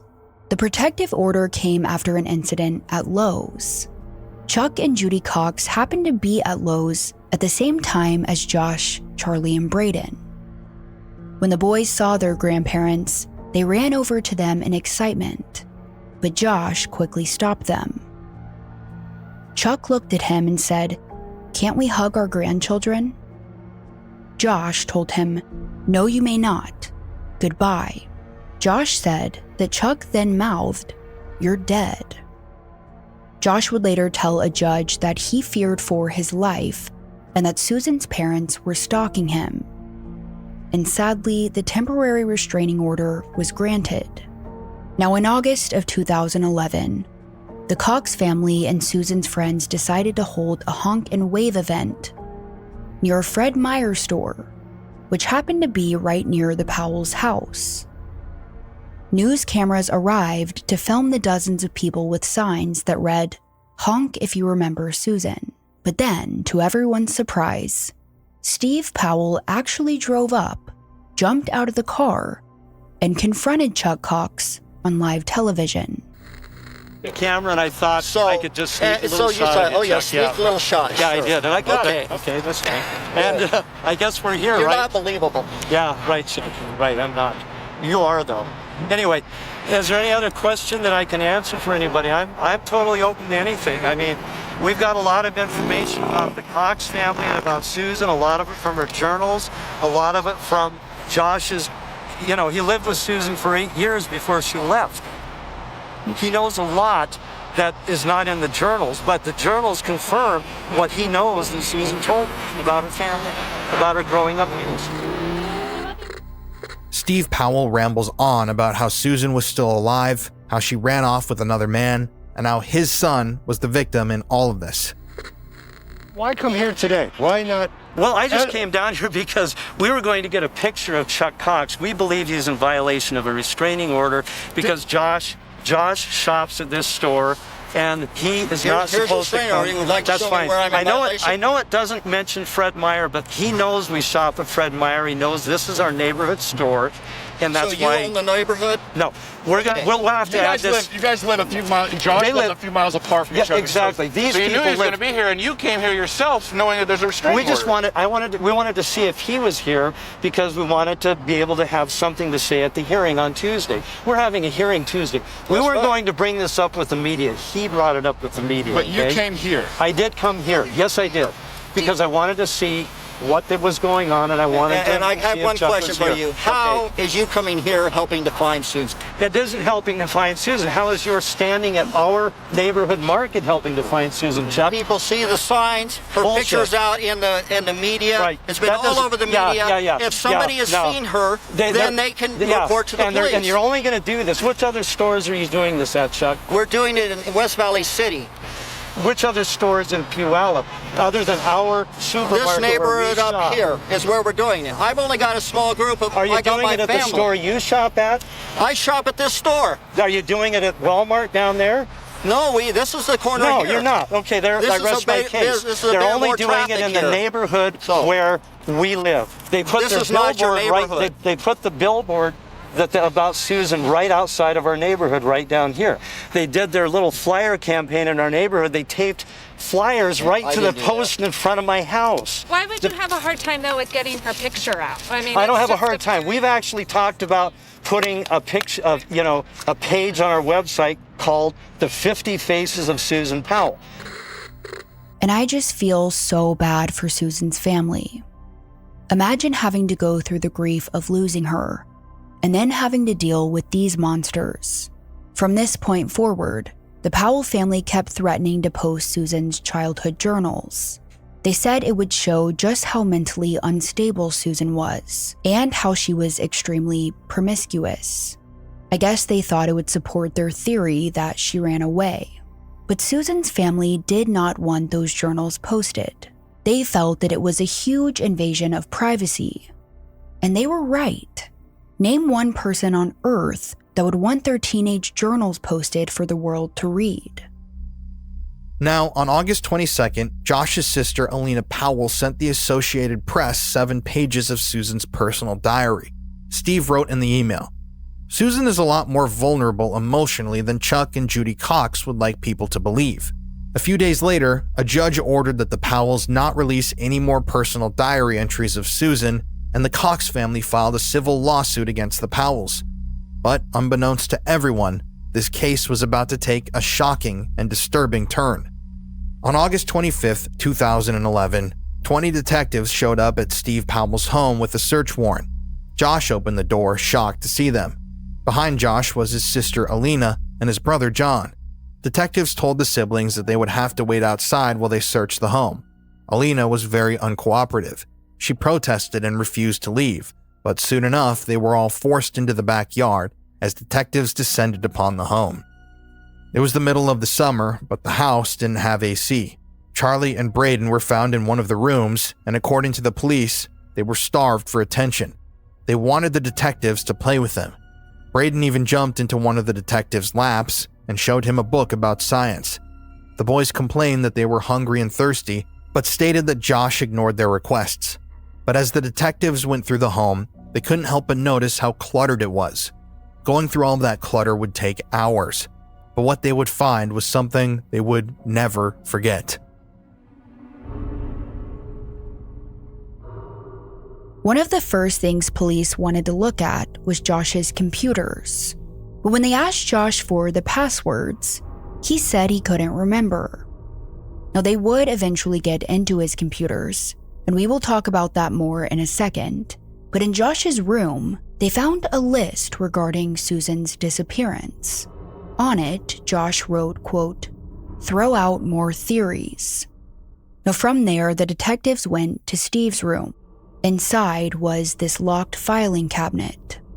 Once they got it open, detectives found all of these pictures of Susan that seemed to have been taken without her knowledge. They were labeled Susan Powell washing her face, Susan Powell brushing her teeth, Susan Powell on stool wearing pantyhose. In some of the images, Susan was only wearing underwear. They also found pictures of naked women with their faces cut out, and Susan's face taped over top. They found pictures and videos of Steve masturbating to images of Susan. Then, in a file titled A Jerk-Off Session, Steve would document how long each of his orgasms lasted. Beneath that, detectives located baggies that were labeled with a bunch of Susan's things. Steve had taken her bras, underwear, her shirts, and her temple garments. The garments are sacred in the Mormon Church. Like we mentioned in part 1, when Susan and Josh were living with Steve, he would go through her dirty laundry and take her items for his own sick desires. Detectives also found those wedding pictures of Susan and Josh where Steve had cut Josh's face out. They found those baggies full of Susan's used tampons, toenail clippings, and cotton balls with her fingernail polish. With each discovery, the detectives could not believe what they were seeing. Some would later say that if you were to have looked at all of this stuff in Steve's room, then heard that Susan went missing, you would immediately think that Steve had something to do with it. But again, phone records proved that he was in Washington. Now, investigators would also find around 15 journals that were filled with thousands of entries about Susan and Steve's obsession with her. In one entry that Steve wrote before Susan went missing, he talked about how much Josh hated her. He wrote this: "Josh hates her so much, even wishes she were dead. He even talked about it, occasionally fantasizing that she might have an accident. That worries me too, because couples who die in murder-suicide is not that rare." As investigators continued digging through the mountain of disturbing things in Steve's room, they saw that he didn't just take pictures and videos of Susan. In fact, there were a number of women that Steve would secretly record out in public. But the most disturbing thing of all was a file that was titled Neighbors. When they opened the file, detectives found all of these pictures and videos of two naked little girls, aged 8 and 10. The girls used to live directly next door to Steve Powell, and disturbingly, through his bedroom window, he would use his camera to zoom in and film them as they took baths.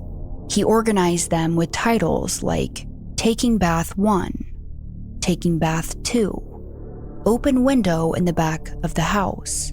The detectives were horrified to see 1,600 images of these little girls. Immediately, they contacted the family that used to live there, and after looking at the photos, the girl's mother confirmed that it was her 2 young daughters. So soon after this, Steve Powell was placed under arrest for possession of child sexual abuse material and 14 counts of voyeurism. He would end up pleading not guilty to the charges and was held on a $200,000 cash bond. Steve would later speak to reporters and say that the stuff police found in his home was embarrassing, and he wished he had moved it all before they found it. A true monster through and through. After going through the Powell's home, investigators described it as a house of horrors.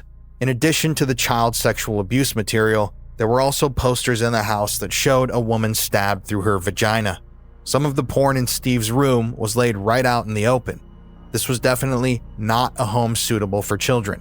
And after finding that Steve Powell was videoing the little girls next door, the courts decided that Charlie and Braden did not need to live under that roof. Susan's parents, Chuck and Judy, were happy to take custody of the boys, but for the time being, they would be placed into foster care. One of the detectives at the scene would later say, "A detective called out to me, and as I turned around, I saw Braden running for me with his arms reaching out and a big smile on his face. He immediately hugged me, and I picked him up. He told me that he was happy to see me again. I saw Charles near the van, and he went to another detective who picked him up.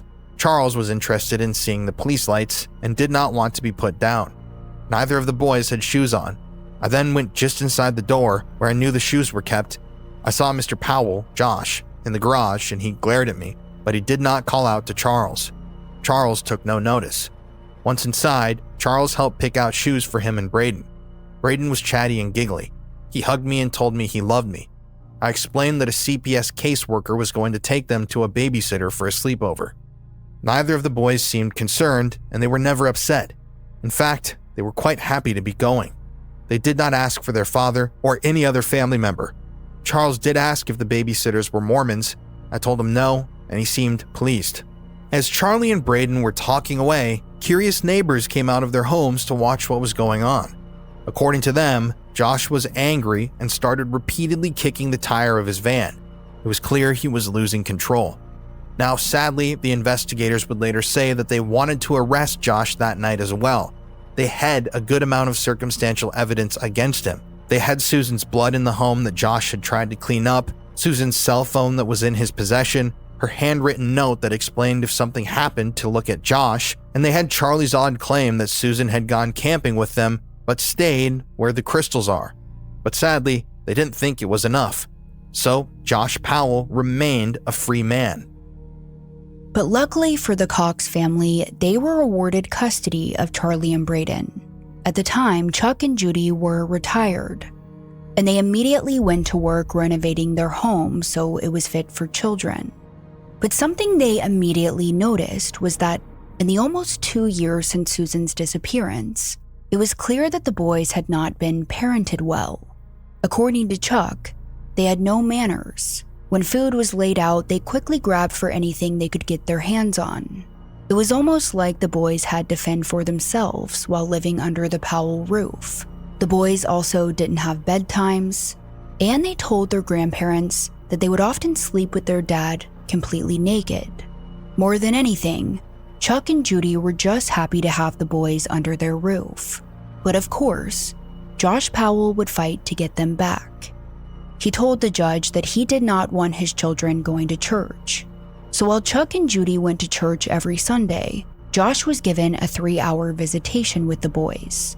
The judge also urged him to move out of his father's home, as it clearly wasn't a good place for children. So Josh ended up renting a house in Graham, Washington. Around this time, he was doing everything he could to look like a good father. He got his entire family to write letters to the judge on why Charlie and Braden should live with him instead of Chuck and Judy. He also agreed to attend counseling sessions with his sons, but his behavior during those sessions was bizarre. During their first one, Josh told Charlie and Braden that their grandpa was in trouble because of the Mormon police, and that Mormon police wanted to arrest him as well. Josh also spoke poorly about Susan's parents in front of the boys during these counseling sessions. And if Josh was saying this in front of a counselor, there's no telling what he was saying to the boys behind closed doors. In another session, Charlie was asked to draw a picture. He wanted him to draw a happy memory. Charlie drew 3 people. 2 were standing by each other with big smiles on their faces. The other person was on the ground, and it looked like they were dead. Disturbingly, there was one instance at the Cox home where Charlie had put some mud into an outlet. Chuck asked him why he was doing that, and Charlie said, "My daddy told me to." "What do you mean?" they asked. Charlie replied, "Daddy told me to break things." Now luckily, the more time that Charlie and Braden spent away from their father, the more improvements they made. They behaved better, they had more manners, a good routine, and according to the boys' teachers, they seemed a lot happier. The social worker in charge of their case thought that it was in the boys' best interest to stay in the custody of their grandparents. They did give Josh 2 to 3 supervised visits a week. Josh was very unhappy with this arrangement, and he was going to do everything in his power to change that. Now, in January of 2012, Charlie and Braden's cousin had come over to the Cox's home, and while playing, Braden accidentally got kicked in the head. Apparently, their cousin was spinning Charlie around, Braden walked too close, and was kicked.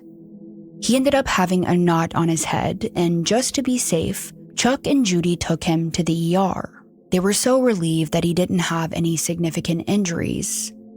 But unfortunately, a week later, Braden would be taken to the ER again after putting his foot into a pot of hot water.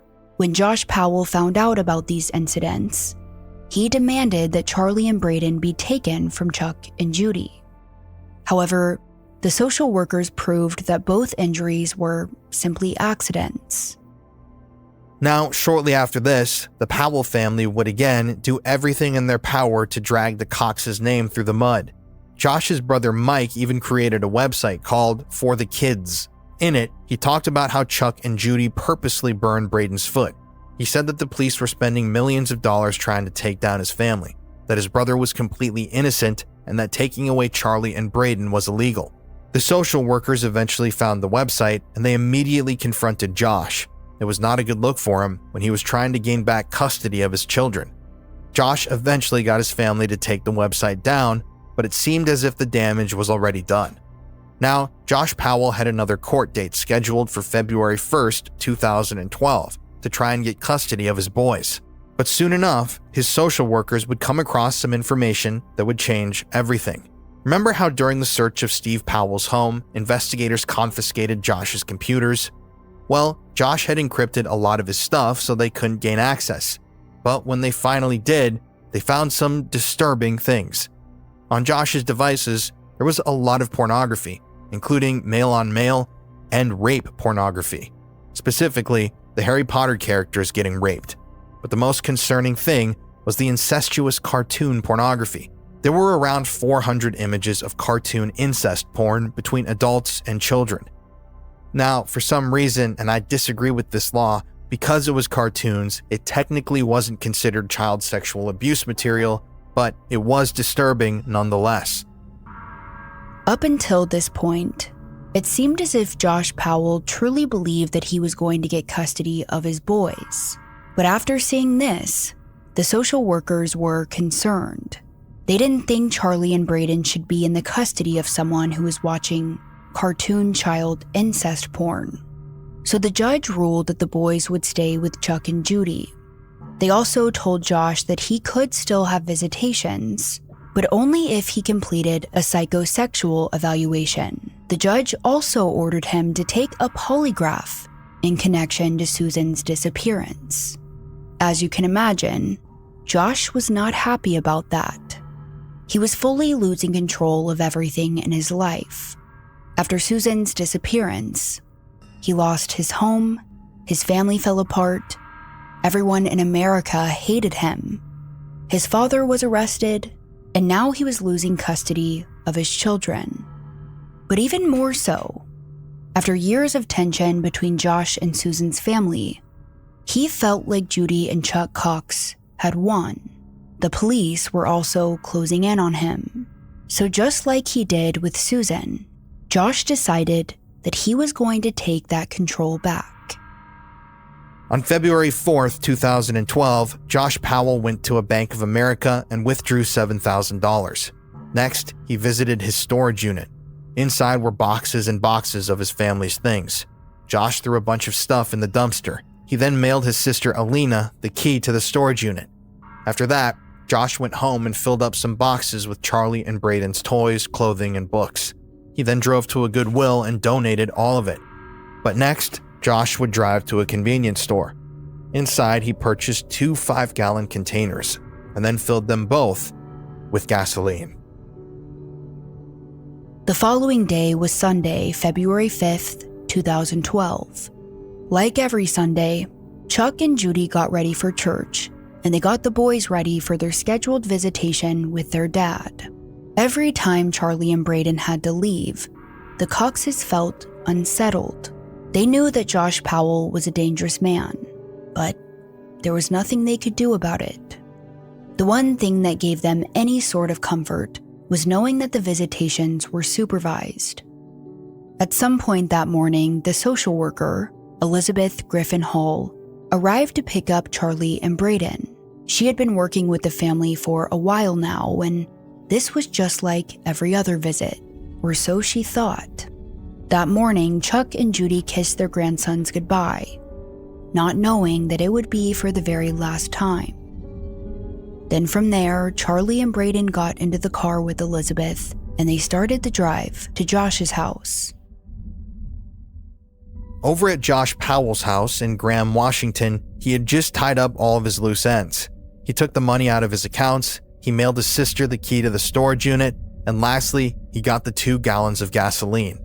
That morning, shortly before Charlie and Braden arrived for their visitation, Josh had emailed his little sister, Alina, with instructions on what to do with his finances. He also left her this voicemail. Hello, this is Josh. I'm calling to say goodbye. I am not able to live without my son, and I'm not able to go on anymore.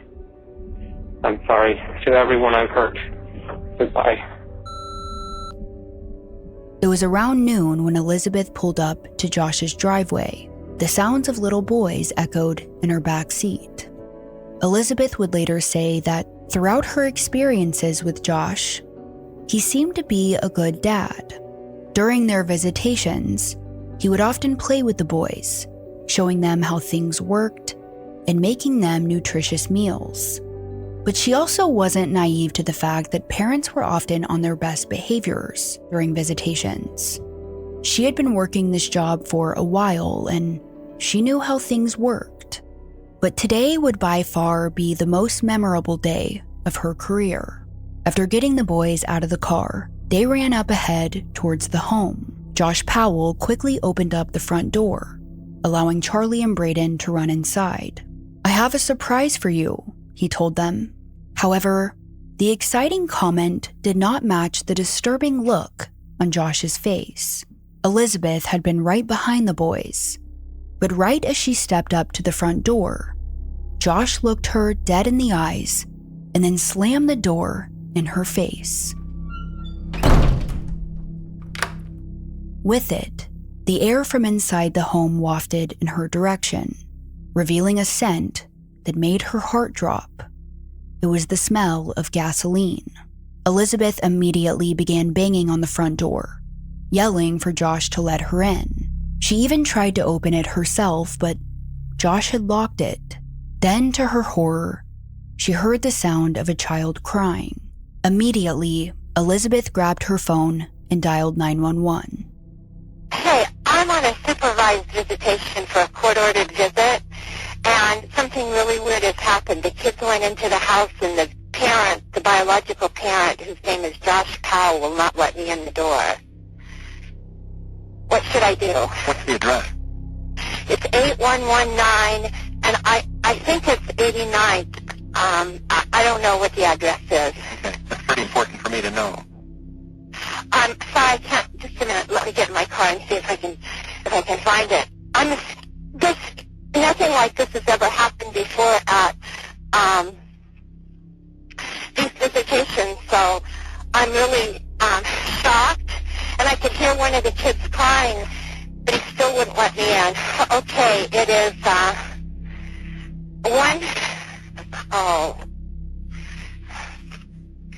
just a minute, I have it here.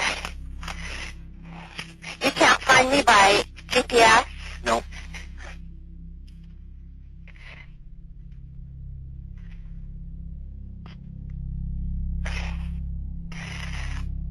Okay, it is, I still can't find it.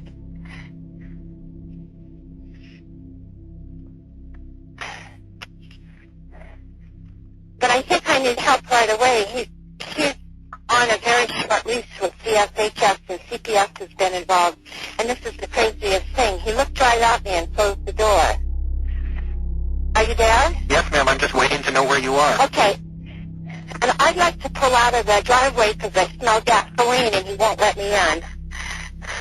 You want to pull out of the driveway because you smell gasoline, but he won't let you... He won't let me in. He won't let you out of the driveway? He won't let me in the house.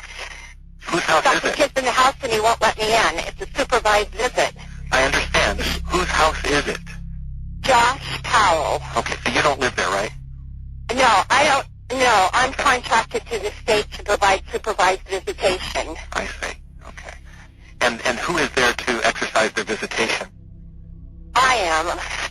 And the visit is with Josh Powell. And who supervises? And he is the husband that I supervise. So you supervise and you're doing the visit? Yeah, I supervise yourself? I supervise myself. I'm the supervisor here. Wait a minute. If it's a supervised visit, you can't supervise yourself. If you're the visitor... I do supervise myself. I'm the supervisor for the supervised visit. Okay, well, aren't you the one making the visit? Or is there another parent that you're supervising? No, I'm the one that supervises. I pick up the kids as their grandparent. Yes. And then who visits with the children? Josh Powell. Okay, so you're supposed to be there to supervise Josh Powell's visit with the children? Yes, that's correct. And how did... And he's the husband of missing Susan Powell. This is a high-profile case. How did he gain access to the children before you got there? I was one step in back of them. Okay, so they went into the house and then he locked you out? Yeah, he shut the door right in my face. All right, now it's clear. Your last name? My name is Elizabeth Griffin Hall. The 911 call was infuriating. It lasted 7 minutes, and the dispatcher didn't seem to understand the severity of the situation. He even told her that he would have a deputy come by when they could. Okay, how long will it be? I don't know, ma'am. They have to respond to emergency, life-threatening situations first. The first available deputy... Well, this could be life-threatening. He went to court on Wednesday, and he didn't get his kids back. And this is really... I'm afraid for their lives. Okay, has he threatened the lives of the children previously? I have no idea. All right, we'll have the first available deputy contact you. After smelling the gasoline, Elizabeth wasn't sure what would happen, so she quickly backed her car down the street. And then she waited. But before the police could arrive, Elizabeth watched in horror as the Powell home exploded right before her eyes. It was 12:16 p.m. and immediately the entire house was engulfed in flames. Elizabeth called 911 again. Yes, he exploded the house. Ma'am, yes, you know he exploded the house. Okay, you know if anyone's in the house? Yes, there was a man and two children. I just dropped off the children and he wouldn't let me in the door. And people are saying there's not somebody here, but I was just there and there is somebody here. There's two little boys in the house. You saw him go back into the house when the flames, right before the flames? He didn't ever leave the house. He just opened the door. The kids were one step ahead of me. They're 5 and 7. They were one step ahead of me, and he slammed the door in my face. And you think he might have done this intentionally? Yes. In addition, the loud boom caused many people in the neighborhood to emerge from their homes, and they quickly called 911 as well. Fire, there's a house on fire explosion. The house just blew up and it's on fire. I don't know. Smoke and fire? Yes, in a loud, huge boom. And there's crap flying all over the place, dark smoke. There's other people that can see it. Around this time, Josh's sister Alina woke up to see that voicemail that Josh had left her. Immediately, she called the police. I think my brother might be in trouble or something. What's going on with your brother? I don't know, he's sending weird emails, he's saying goodbye and stuff. I mean, I know it's hard on him, the abuse is extremely difficult. What else did the email, Alina, I need you to calm down, okay? What else did the email say? Nothing, he sent several emails saying stuff about how to handle his property or something, how to cancel utilities, I don't know. There's different emails. Okay. The only way to do that would be if I drive over there, and I'm terrified to drive over there. Well, we're sending an officer over there so to see know where we're going. We're not asking you to make any contact with him. We'll have the officer do that. I'm not afraid of him. He's never hurt me. I'm afraid of seeing something. I don't want to see it. Alina, you are not helpful when you're crying. It took about 3 minutes for firefighters to arrive at the Powell home. As they did, they saw that it was completely engulfed in flames, with thick black smoke billowing in the air. Because of the extreme temperatures, the firefighters couldn't go anywhere near the home. They could only work on extinguishing the flames. Finally, at around 1:30 p.m., they were able to make their way inside. Based on the social worker's testimony, they knew that 3 people were inside, 1 adult and 2 young children, and soon enough, they would find them. Josh Powell was located face up on the floor. There was almost nothing left of him from the waist down. Charlie and Braden were discovered on a burned box spring. Their hands were touching. Charlie was found on his left side. Braden was found face down. One by one, their bodies were taken out covered in a white sheet, as neighbors and reporters stood outside in complete shock.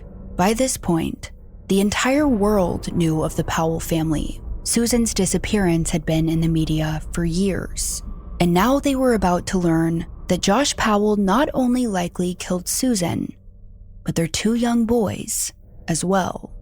As word began to spread, Chuck and Judy Cox were still in church when they got that horrific text message that Josh had blown up the house. The friend told Chuck that he saw it on Facebook, so originally Chuck didn't think it was true, that it was just a rumor. But then his friend said that the Associated Press was covering it, and that's when Chuck knew that it was serious. Immediately, he and Judy started making their way to Josh's home. As they got closer, they could still see the smoke that was rising up ahead. Their greatest fears had come true. Outside of the home, all they could do was hold each other and cry. But the details that were later revealed were worse than they could have ever imagined. As it turns out, before the boys had arrived that morning, Josh Powell had walked through his home, dousing it in gasoline. After slamming the door in the social worker's face, he then brought Charlie and Braden into a back room. With him was a hatchet. Horrifically, before igniting the house in flames, Josh had attempted to murder the boys by hitting them with the hatchet in the back of their heads. Both Charlie and Braden had parts of their skulls missing. After this, he placed the boys on the bed and poured gasoline on them. From there, it's believed that Josh sat on one of the 5-gallon gas cans and lit a match. Within seconds, the house was completely engulfed. But Charlie and Braden's autopsies would later prove that they were alive when the house went up in flames. The hatchet wounds didn't kill them. The fire did. After the investigations, authorities closed off the burned home with a metal fence, but within hours, people in the community came to put up purple ribbons and streamers. In Utah, a vigil was held at an elementary school where more than 50 people gathered and lit a candle for Charlie and Braden. Life for the two young boys had not been easy after their mom disappeared, but after nearly 2 years, Chuck and Judy had been so excited to have them back in their lives, to be able to give the children a sense of normalcy after so much chaos and loss. But in the back of their minds, they always feared that this would happen, that in Josh's final act of control, he would kill the kids, just like he killed their daughter. And in the end, that's exactly what he did. Susan's family and friends were completely devastated. But the one thing that brought them comfort in this time was knowing that Susan, Charlie, and Braden had been reunited. For the boys' funeral, their family decided to hold a private ceremony for close friends and family, and then a public one for all of the people who had supported them over the years. For the public ceremony, over 2,000 people showed up to pay their respects. After the service, the boys were buried. Their headstone had a picture of Charlie Braden and their mom Susan. It read, "United in Heaven." Under Susan's picture, it also read, "Missing December 6th, 2009. Believe it or not, Josh Powell's family actually tried to have the boys buried next to their father, but luckily they were quickly shut down. And as if the Powell family couldn't get any worse, they even defended Josh in the media after he murdered Charlie and Braden. His sister Alina would later say of the murder-suicide, quote, "I think this was the act of someone who had been so damaged by the lack of due process, so harassed and abused and lied about," end quote. But for everyone else, Josh's actions just confirmed what they knew all along, that he was a cold-blooded killer. After the deaths of Josh, Charlie, and Braden, investigators were hoping that maybe Josh's father Steve would reveal more about Susan's disappearance. From the beginning, they didn't think he was responsible, but they did think he knew where her body was located. Now, he was still in jail at the time, but they actually put him in a room and showed him pictures of Josh, Charlie, and Braden's bodies. They were hoping that after seeing the depravity of his son's actions, he would tell them where Susan was located, but he wouldn't budge. Now, later that year, Steve was set to go on trial, and investigators even tried offering him a plea deal. If he told them where Susan was, they would drop some of his charges, but again, he refused. Later that year, in May of 2012, Steve Powell finally went on trial for his voyeurism charges.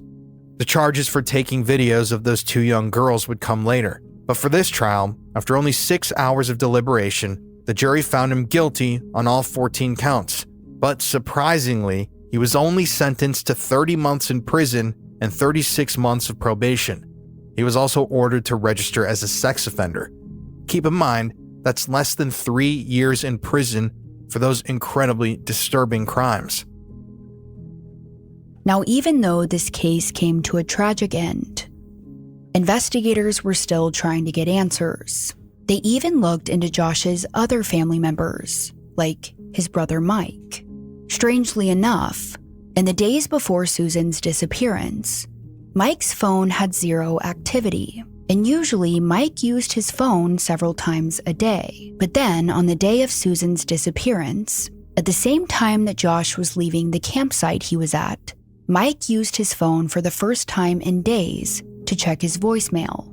Then, after checking that voicemail, there was no activity for several more days. Then, a few weeks after Susan's disappearance, Mike sold his car. It was a 1997 Ford Taurus, and it was in pretty good condition. But weirdly enough, he sold it for a mere $100. When investigators brought up this sold car, Mike appeared extremely nervous and evasive. When they told Mike that they tracked the car down, investigators said he looked terrified.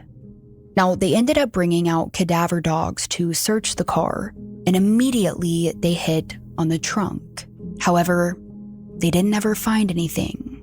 For a while, the police believed that Mike may have helped his brother in getting rid of Susan's body. They could never prove it. Interestingly, before his death, Josh made it to where Mike was the main beneficiary of he and Susan's $2.5 million life insurance policy. Then, 9 days after Josh killed himself and the boys, Mike went to claim it. But because Susan wasn't legally declared dead, he ran into some problems. The Cox family would take him to court regarding the payout. But shockingly, on February 11th, 2013, Mike Powell died by suicide. He jumped off a 7-story parking garage in Minneapolis. There are still many people who believe that Mike was Josh Powell's accomplice. There are speculations that maybe Josh offered to pay him some of Susan's life insurance if he helped get rid of her body.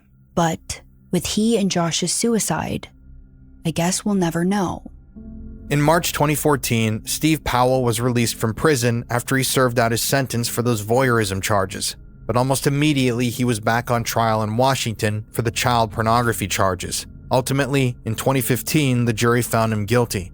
He was sentenced to 5 years in prison, but he would not serve out that full sentence because in July of 2018, Steve passed away from a heart condition.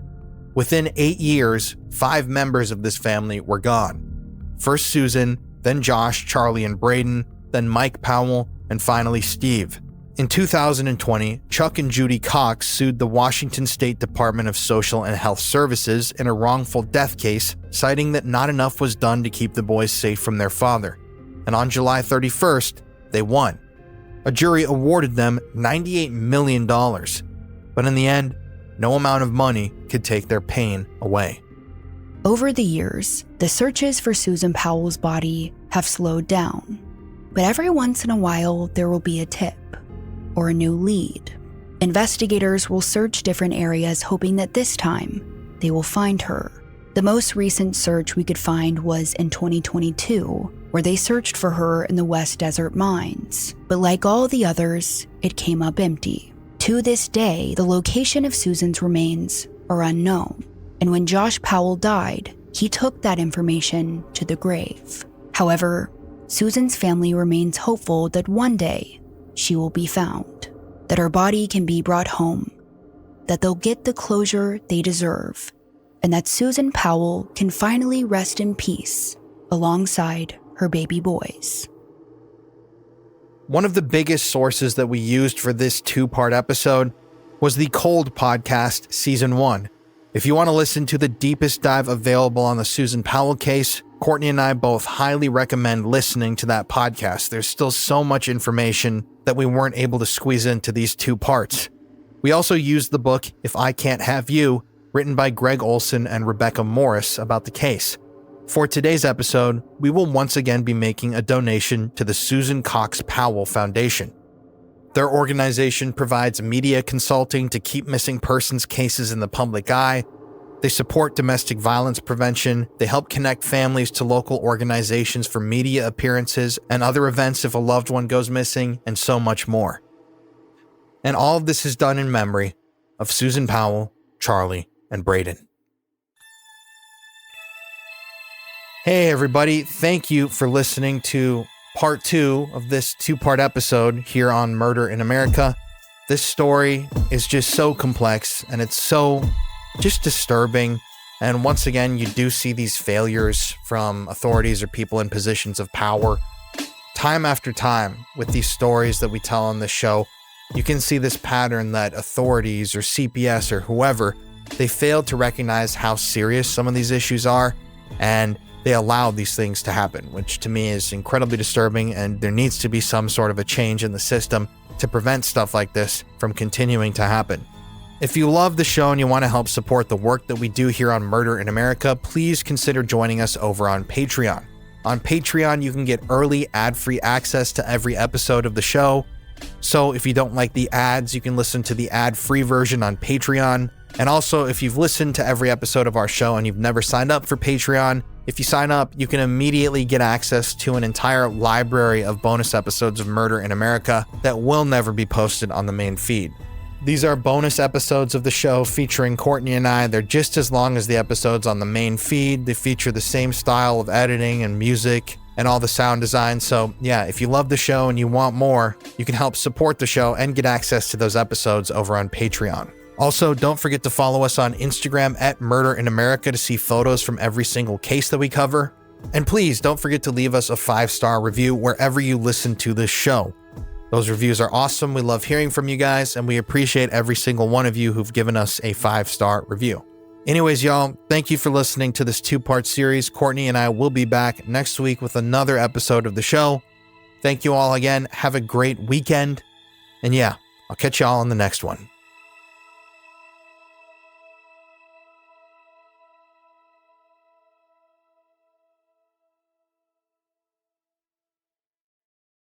The Toxic Avenger is finally available to watch at home. Macon Blair's certified fresh action comedy starring Peter Dinklage, Taylor Page, Jacob Tremblay, with Elijah Wood and Kevin Bacon is now available on your favorite digital platform. Go to toxicavenger.com/bloodyfm and get ready to laugh along to the radioactive mayhem from the comfort of your couch. That's toxicavenger.com/bloodyfm.